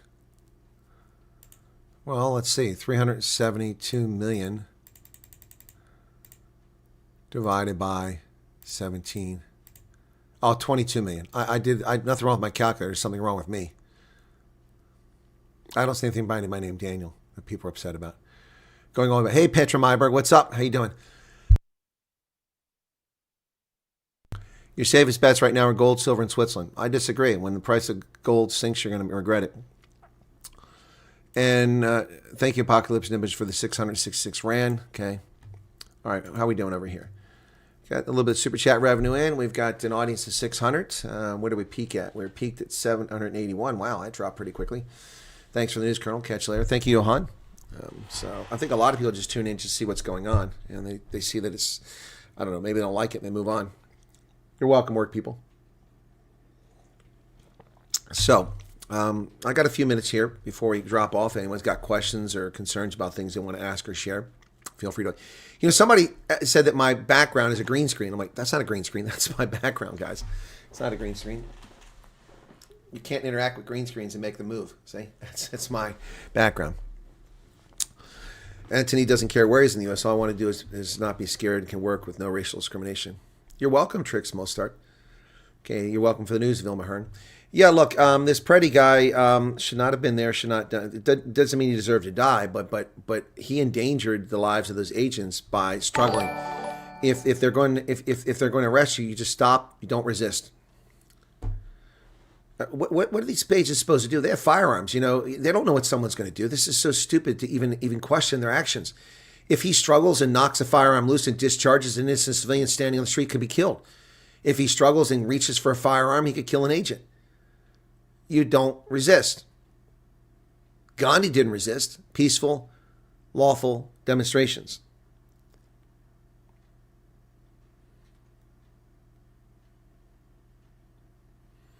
Don't know why they would say that you can see the green screen immediately. I know, Shylock. Someone said that to me, conversation. Virtual Western Cape has 1 day to organize a flight, transport, and overnight stay for medicals. 1 day notice. No, I wouldn't love that. That's terrible.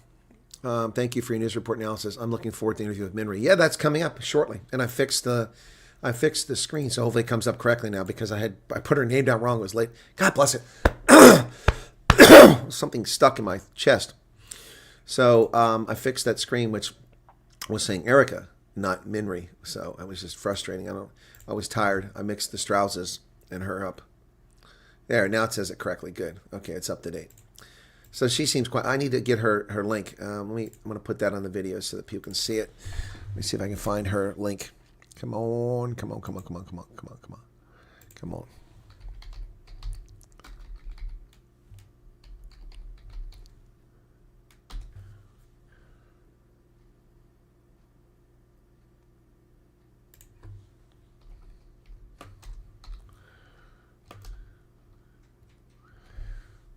There we go.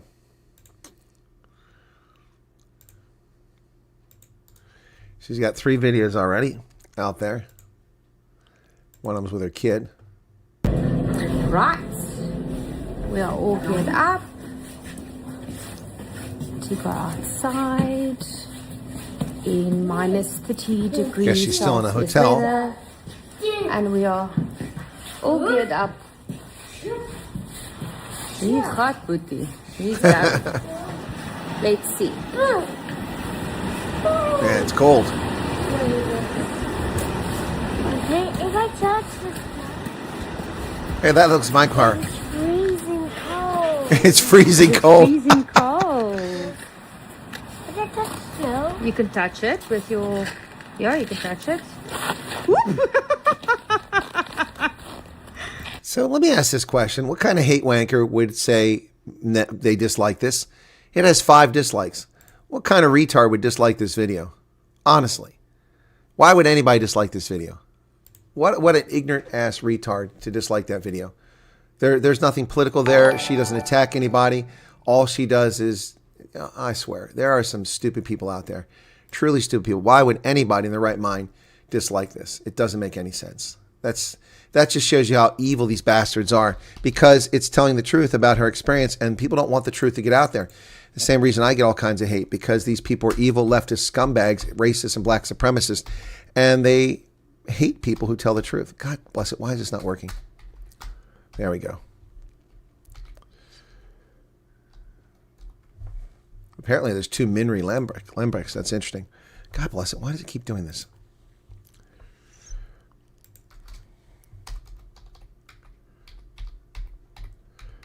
Oh, stupid YouTube doing its own thing here. There we go. Got it now. So I put her link in there so people can find her channel. I haven't seen the video. That's the first I looked at it. But I'm saying, why would somebody dislike the video? What a bunch of retards. An absolute bunch of retards. Yeah, it's not the right refugee. She's not brown enough. She's not a target to undermine the cultural integrity of America, so they don't like it. Yep. Yeah, jealous people also dislike. Hate your existing. They tell us all the time. Yep. Spoke to a farmer today. They found a foot and mouth disease antidote. Don't know anything about that. There's Mad Max.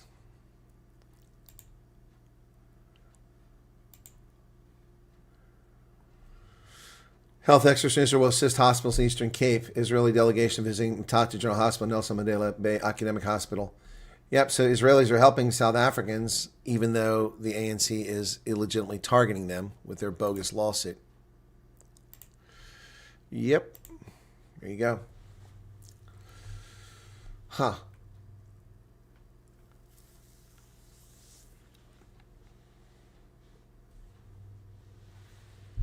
Who is in charge of this country? Creel just told us they're busy talking with the White House not to kick us out of AGOA. Busy with delegation from Israel, same Israel that's leader as our government is taking the ICJ. Don't forget to tell our village and rural folk about the hospitals you bombed and obliterated in Gaza, some as many as 3 times in one night.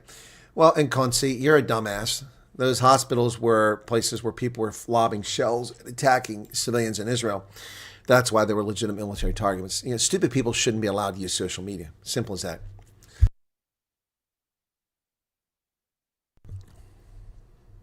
Yeah, it's funny how brown refugees always go where the white man is, but white refugees never go where the brown people are. I'm not really sure what that means, Buster. It's also factually untrue. Refugees go wherever they can go. White people don't live in large numbers in places where brown people are. Simple as that. So why in the world would refugees from Silesia go to Nigeria? It's impossible. They fled on foot from the Soviets. Why would they go to Nigeria? Just a dumb statement. First time I saw snow was in the Karoo on my way to Durban. People are allowed their opinion. What's your point there, Trix? What is that suddenly all about? What are you complaining about? Who's not allowed their opinion? Because my comment that the guy is stupid? He is stupid. That's not an opinion. That's propaganda.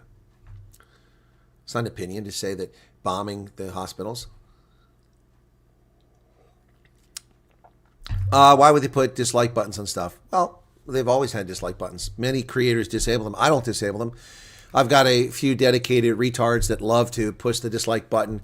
I interview a 90-year-old last language speaker of the new, and I get dislike on it because they're just evil bastards. So I don't disable, but many channels disable comments, many content creators disable chat, other comment creators disable the dislike button. I've never disabled the dislike button. I agree, Tricks. Why? I don't know why people are stupid either, but some of them are. He sent me a super chat. I didn't see a super chat from William Wheeler. Apocalypse Ninja, student. I don't see any super chat from you. I'll go look and see.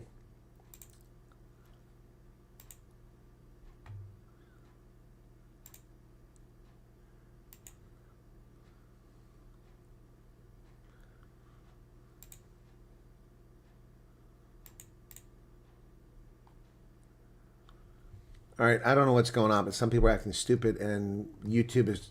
Oh, you retracted your message. Some people said stupid things and got retracted, so...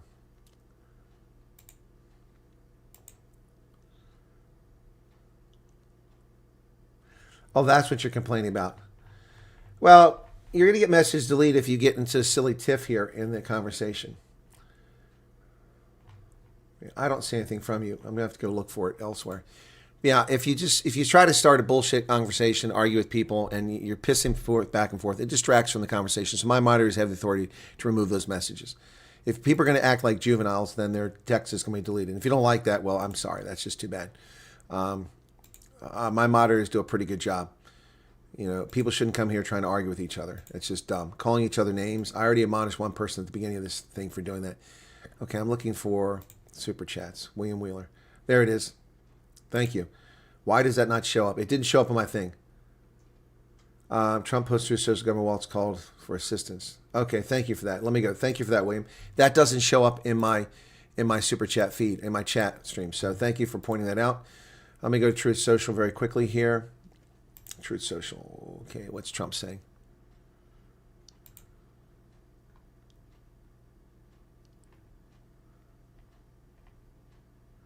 Tim Waltz just called me, request to work together, respect him, and it was a very good call. We actually seem to be on a similar wavelength. I told Governor Waltz I would have Tom Homan call him, and we're looking for all criminals that they have in their possession. The governor very respectfully understood that, and I will speak with him in the near future.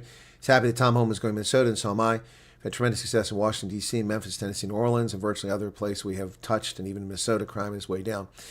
Well, I don't know about that. Tim Waltz realizes that he is pushing up against the Insurrection Act, that he is in clear sedition against the United States, and he's trying to back down from it. So I don't buy that for a second. Tim Waltz should still be arrested for his actions. Justice Department is negligent in their role for going after Jacob, Small Fry Jacob, and Stolen Valor Waltz. Waltz needs to be recalled, impeached, must be locked up. So this is an effort from him to back down from the abyss. He's taken himself to the abyss, and he's trying to back down. And I don't want to hear it. Trump's doing what he needs to do. No, they haven't impeached him, but someone introduced articles of impeachment against him. That's very different than actual impeachment. So, yeah, that's what's happening there. All right, so, yep. Interesting, Israel's helping hospitals in South Africa, and racist black supremacist response is you bombed hospitals in Gaza. They weren't hospitals. They were combatants. Yep.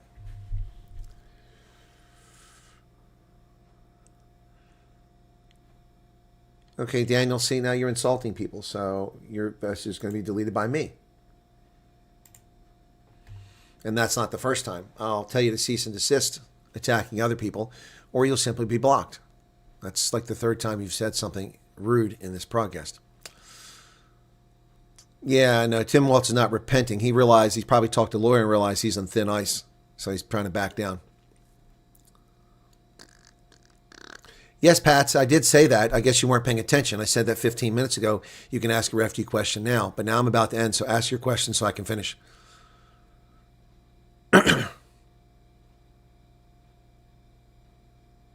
So ask your question, Pat. I said that 15 minutes ago.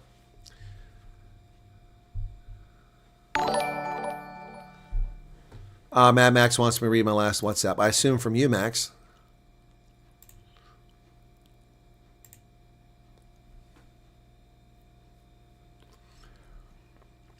All right. So the question, he says, can you apply for FG status when abroad? Lots of people sending me questions. They say Minri was in Abu Dhabi. I don't know. Well, I have no idea about Minri. I guess we'll find out when we ask her. That gives me another question to ask. No, it's rude calling people stupid. I'm calling people in the media stupid. I'm calling public figures stupid. But coming in the conversation and telling the people that you're chatting with are stupid, that's rude. It is blunt and it's rude. So stop doing it. Stop doing it. So, yeah, okay. The problem with this is that this is all over the place. So answering this question, the answer now is no. The answer now is no. Now, I have not completed the questionnaire because it's inappropriate. Hey, Modified Intel, welcome back. It's not appropriate for me to be commenting on it or to filling out a intake questionnaire because I'm not a South African, so I'm not eligible. So,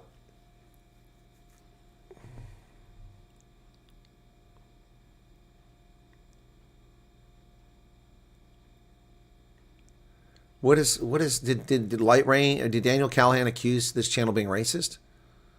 I didn't even see that. See how these idiots distract from the program? There's an easy way to fix this. Very easy way to fix this. I'll solve this problem instantaneously. Yeah, it's an easy way to fix this problem. Very easy way. Very easy way to fix this. Yep. Problem solved. All right, now I can go back to answering questions instead of having stupid comments come up here. Okay, so there was no information available on who can apply for this program, whether you have to be in South Africa or not, when it was announced. It was a proof of concept, and we didn't know. So H-2A visa holders were constantly asking this question, can I apply over here? And I said, I don't see why not. There's no restriction on it. Submit your case, but you're going to have to go to South Africa to be interviewed. Because I had a lot of people whining, well, I'm in Ireland. Why can't I go? I'm in Dubai. Why can't I just go to the embassy here? Because it's not a program for Dubai. It's not a program for Ireland. It's not a program for Germany. Not a program for Thailand. You have to go be interviewed in the country where people are being assessed because they're in danger. You're not in danger in Ireland. You're not in danger in Dubai. You're not in danger in Germany. You're in danger in South Africa. Stop being stupid. So that's where all the genesis that came from. I said, but if I were you, because a lot of H-2A visa holders were trying to be stupid, and they said, well, I'll declare asylum now that there's a refugee program. I said, don't do that. Nobody gets approved. Asylum doesn't work. It's a very small percentage of people. You put yourself at grave risk. Don't do that. You will put yourself in a bind. So that's what we tried to do. So initially, there were people who were H-2A visa holders that applied. I told a lot of them, I said, if you're married, you've got a spouse who's eligible, have your spouse file the case. So then the statement of interest came out. There was no clear indication that really changed. Then the intake questionnaire came out, and it said you have to be in South Africa. You have to be in South Africa. So I don't know what happened with Minri. I guess I can ask her that question. But the bottom line with this is that, and we never did get Pat's question because I turned off the chat. The bottom line with this is that you have to be in South Africa. But if you have an eligible family member, an immediate family member that you can be part of their case, then they can put you on the case. In Minri's case, she's a single parent, so I don't know what her circumstance was. I don't know when she put in. So answering Mad Max's question, which comes from many people, is impossible for me to answer because every circumstance has changed. And I don't know when she put it in, so we'll have to ask and find out what happened. Also, there's a possibility that people slip through the cracks. Just because one thing happens doesn't mean it's the way things are. We have lots of people coming out, well, I got my medicals after my interview. I got my medicals before. It changes. Things happen. So anyway, and I don't know what it really matters. Why even ask the question? If you're not in South Africa and you want to apply for the program, then try. But I've been told by several people that it's geo-blocked. You can't get through because IP addresses. And some people tried VPNs, virtual private networks, and it still didn't work. Don't know that that's true. That's what people have told me. I'm not in South Africa trying to apply for this program. Anyway. Modified Intel, you just showed up and you said goodbye. What the hell is that all about?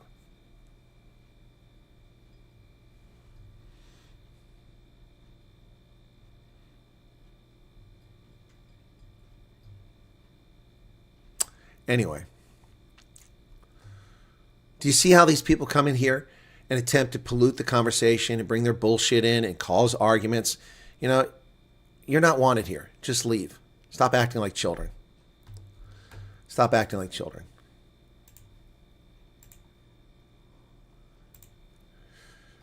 All right.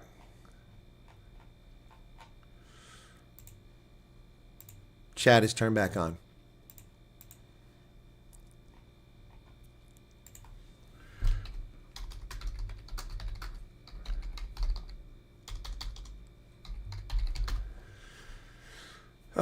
Wanted to ask, even though one cannot request where to end up, but if you were to ask for consideration, what point would you ask, or would it be inappropriate to even ask? I don't understand what you mean by that, Pat. You're saying you recognize that you can ask where to go, but then you're saying what consideration of what? A disability, a skill set, a climate preference? I don't understand your question, Pat. Please be clear. Consideration of what?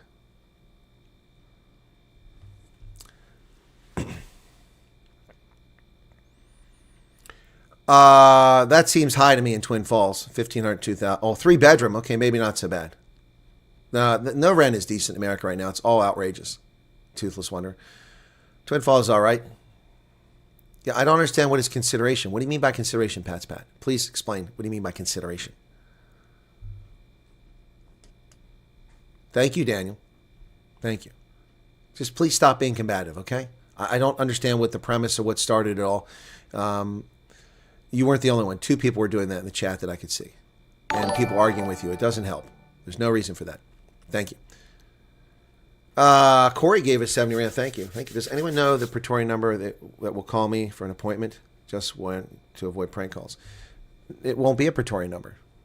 It could be a Kenya number. It could be a U.S. number. Stop obsessing about it. Answer your damn phone. Or miss out. Answer your phone. Con de Bruyne. Make it easy. I would love to hear the sound of Freedom's 22 F over OP Plus and Mar. No idea what that means. Thank you for the 70 Rand, Con. Yeah, there's a bit of conflict in chat today. People are acting like children. It needs to stop. Anyway. All right. So, yeah. Climate as well as skill location. Oh, okay. Yes, you can. Okay. Okay, gotcha. Now you're clear, Pat. Yeah, you can ask him. Look, you can say, look, I have experience in the casino industry, and I like the climate in Nevada. It reminds me a lot of the Karoo. Can you get me to Nevada so I can go to Las Vegas or Reno? You can ask for that. You can ask, and if it's available, they'll try to put you there. Absolutely. If you have experience in the sailing industry, in other words, the cruise industry. You know, I have lots of experience in the cruise industry. Is it possible to get me to Florida? Go to Miami where I can get a job there. It's not a dumb question, Pat. It's a good question. You just articulate in a way that I understood. See, guys, you have to articulate things in a way that can be understood by USCIS when they listen to your case. And if you have a question for me, you have to articulate in a fashion that I understand what you're asking. Now I understand what you're asking. I wasn't sure. Consideration for your skills. And see, I guessed, and then you confirm. Consideration for your skills or your climate preference. Yeah, you can ask for that. Absolutely. But make the case. Just like getting refugee status, make the case that it's appropriate for you to do that. Does that make sense? Okay. So, for instance, if you work in the energy industry and your preference is for Texas or Louisiana, you can make that statement. I work in the refining industry. I worked at a refinery here in Cape Town, and I like to transfer those skills. I understand there are a lot of similar refineries in Texas. Can I get to Texas? There you go.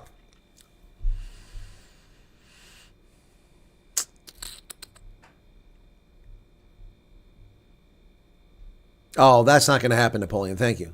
F-22 is coming to South Africa. Neff says it's normally a Kenya number. That's not true either, Neff. That it's often a Kenya number, but it's not normally a Kenya number. Many people have had their phone calls routed through the U.S. Embassy in Pretoria. So you wind up with a South Africa prefix. Well, we try to stop it, Corey.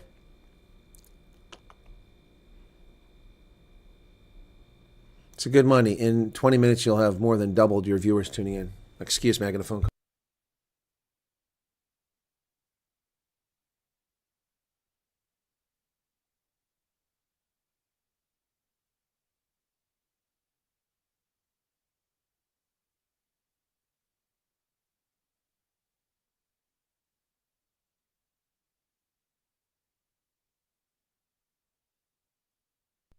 Well, it looks like I'm being sabotaged for my big meet and greet.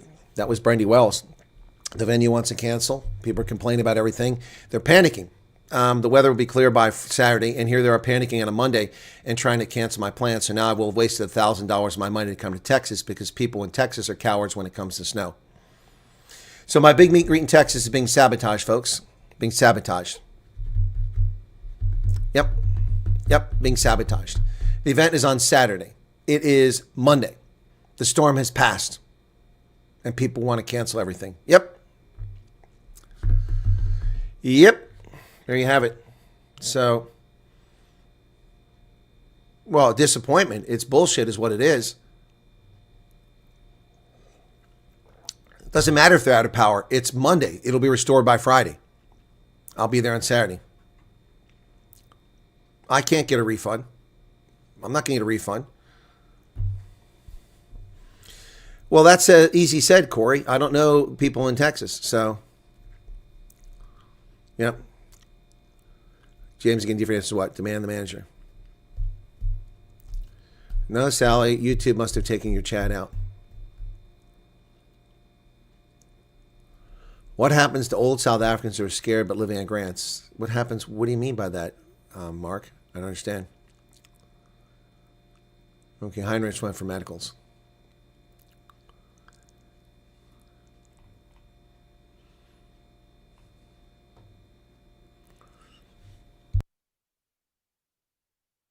Receive calls from RSC, from Pretoria, Durban, Cape Town, and cell numbers. Don't worry about the number answer. Exactly, Monster Max. From Pretoria, Durban, Cape Town. People need to stop obsessing. Stop gaming this thing. It really is getting annoying.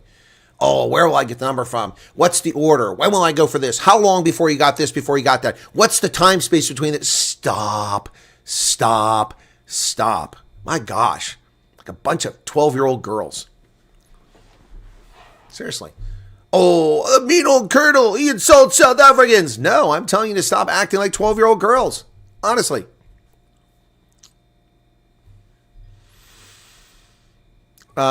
With regard to refugee status, I still don't understand your question, Mark. What happens to old people? Let me find your question again. At what point will one ask that? Ask what, Pat? Oh, my goodness. You said, sorry, dumb question. You said, what point will they ask what? What point will you ask? You said people ask that. Are you saying, Pat, please be clear. Words matter. Are you asking the following? I want to go someplace based on my skill set, and I don't want to freeze my testicles off in Montana. May I go to Nevada because I work in casinos? When can I ask that question? When you're interviewed. When you're brought in for an interview, you can ask the question. Whether you're approved for the program isn't determined by RSC. It's determined by Americans. They're going to interview. You can ask them and tell them your intentions. I've said this 1 billion times in the last year.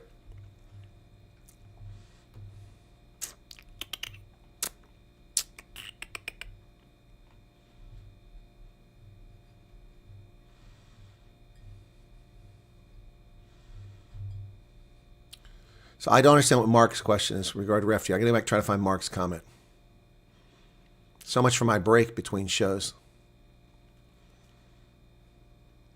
Where's Mark? See, this just disappeared. I saw Mark's question because I addressed it initially, and now it's not here. What the heck? Maybe I just went past. There it is. I went past it. What happens to old South Africans who are scared but living of? I assume you mean living off social grants. I don't know what a social grant is. We don't have social grants. You mean welfare? You mean retirement? So what happens to them with regard to the refugee program? Again, Mark's a longtime viewer, so I don't want to insult him. I'm not trying to, but your question isn't clear. Are you asking the following question? People who are retirement age, who have no retirement, what happens to them if they come to America in the refugee program? Is that your question, Mark?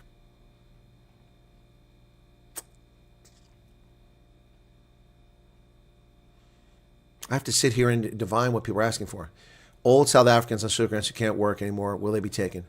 Oh, thank you. That's much clearer. Yes. Yes. We have an 88-year-old. Why is this news to people, man? Why is this news to people? We have an 88-year-old go-go who came over. She doesn't work. She came as a refugee. Again, for a year now, I've said it doesn't matter what your age is. It doesn't matter what your physical infirmities are, unless you have a transmittable communicable disease like active tuberculosis. Then it's a different story. Then you have to wait until it's in remission. It doesn't matter if you're HIV positive. It doesn't matter if you have cancer. It doesn't matter if you are old or young. It has no impact. It doesn't matter if you're a Christian, Muslim, Jew. It does not matter. We don't handpick people. Where is this impression that only able-bodied young people who are farmers can come over here? Not that anyone just stated that.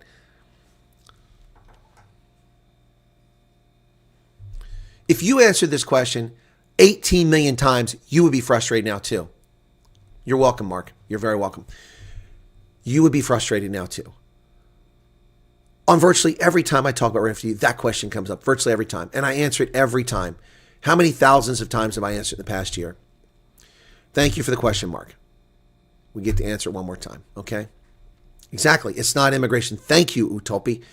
People, stop calling this immigration. Stop acting like you're not freaking immigrating to America. You're not an immigrant. You're a refugee. You're fleeing bad circumstances. We're giving you refuge. Succor. We're protecting you. We don't go, oh, I'll take the hot Burmese. You got a big nose. You're ugly. No. Too much acne. Oh, no. Sorry, you're too fat. No. Sorry, sweetheart. You'll take up 2 seats on the plane. You can't come. That's not how it works. That's not how it works. Not how it works. If you meet the criteria, you come over. Who cares if you're fat or ugly? There's a lot of fat and ugly people out there. They're entitled to the same protections as anyone else. Doesn't matter. Just doesn't matter. I've written a couple books, Mr. Echo, but you can't really buy them. I have the electrons for one of them. So, well, I've written the whole book. I wrote chapters in them. So this one's hard to get because the U.S. Army War College Strategic Studies Institute, which published this book, changed their entire system to an EDU domain. And this is Building Partner Capacity in Africa, Keys to Success. If you can find a digital copy, it's free. Building Partner Capacity in Africa, Keys to Success. And here's my name right down there, William Wyatt, right down there at the bottom, as one of the contributing authors. Then also this one here, which is published by Stellenbosch University. This is one of those academic books, cost you like $400, and they're hard to come by. You can find them in libraries, though. Expanding U.S. Military Command in Africa, Elite Networks, and Grand Strategy. And my chapter is in... Where's my chapter? Chapter 3 or 4, something like that? No, it's actually chapter 4. Yeah, chapter 4. The Genesis and Origins of U.S. Africa, page 46. It's a 20-page section in here. So, yep.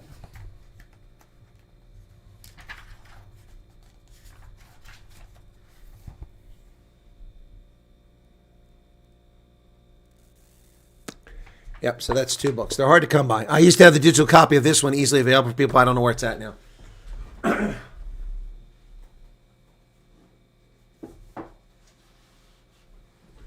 And I've written countless news articles and professional journals for defense and security all over the place. I've also got academic papers published in multiple places. So many I can't keep track of them. Yeah, you need the title. Maybe you'll find it. You're going to find it where people are trying to sell it to you, but those people are making money. I don't get any money from that. Don't pay those bastards.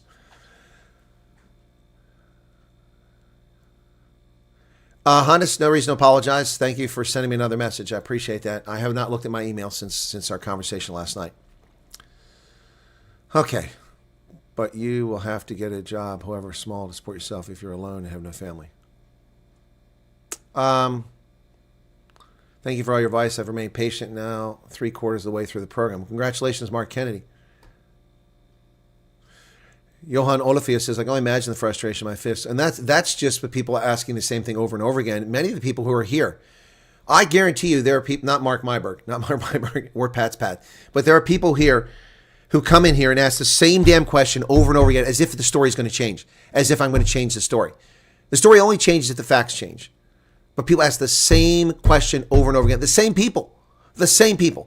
A week later, the same person comes back. What about this? Because they went into some WhatsApp group, they went into some Facebook page, and some bullshit artist has told them differently. Then go believe them. Don't come waste our time.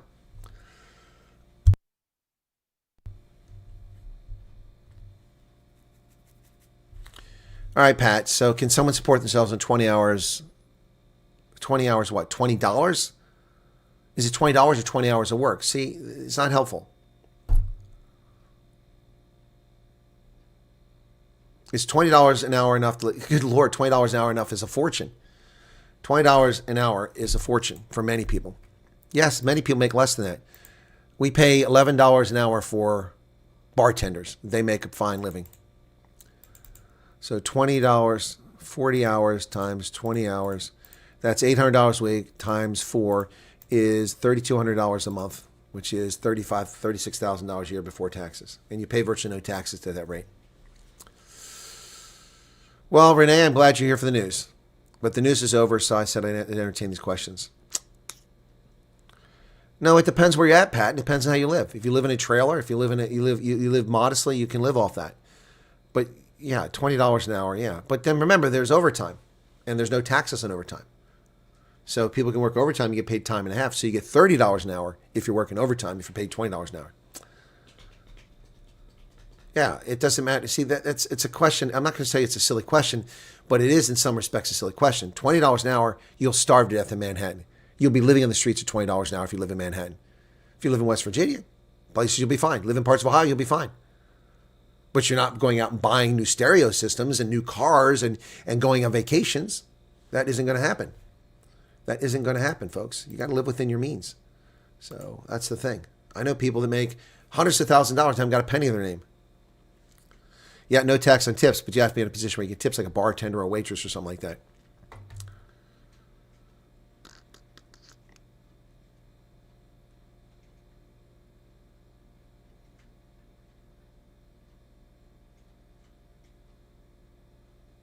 Rugby mensen. Yep.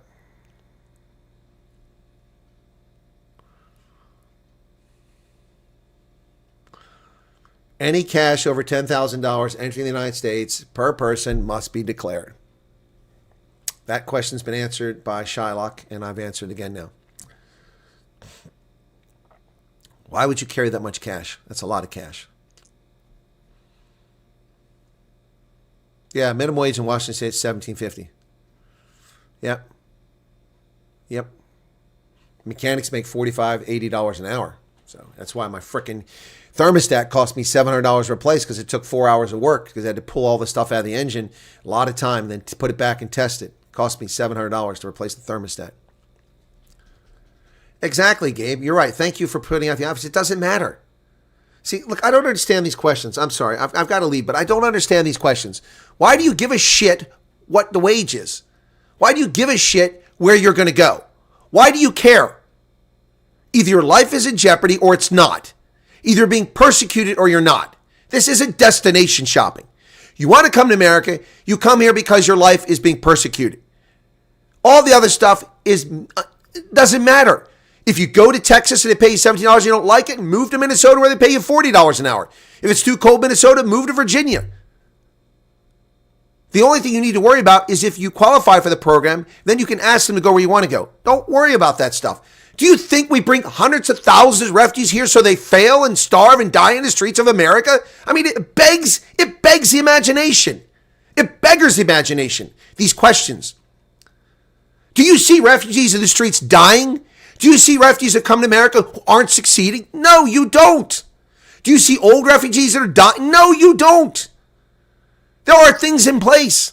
Either you want to be in the program or you don't want to be in the program. Case closed. Case closed. And that's it. That's it. We're done here. Thank you, Francois, for your membership. We're done here. We're done here. We're done here. I'll be up with Binry in just a couple minutes now that I've not had a break. See you guys shortly.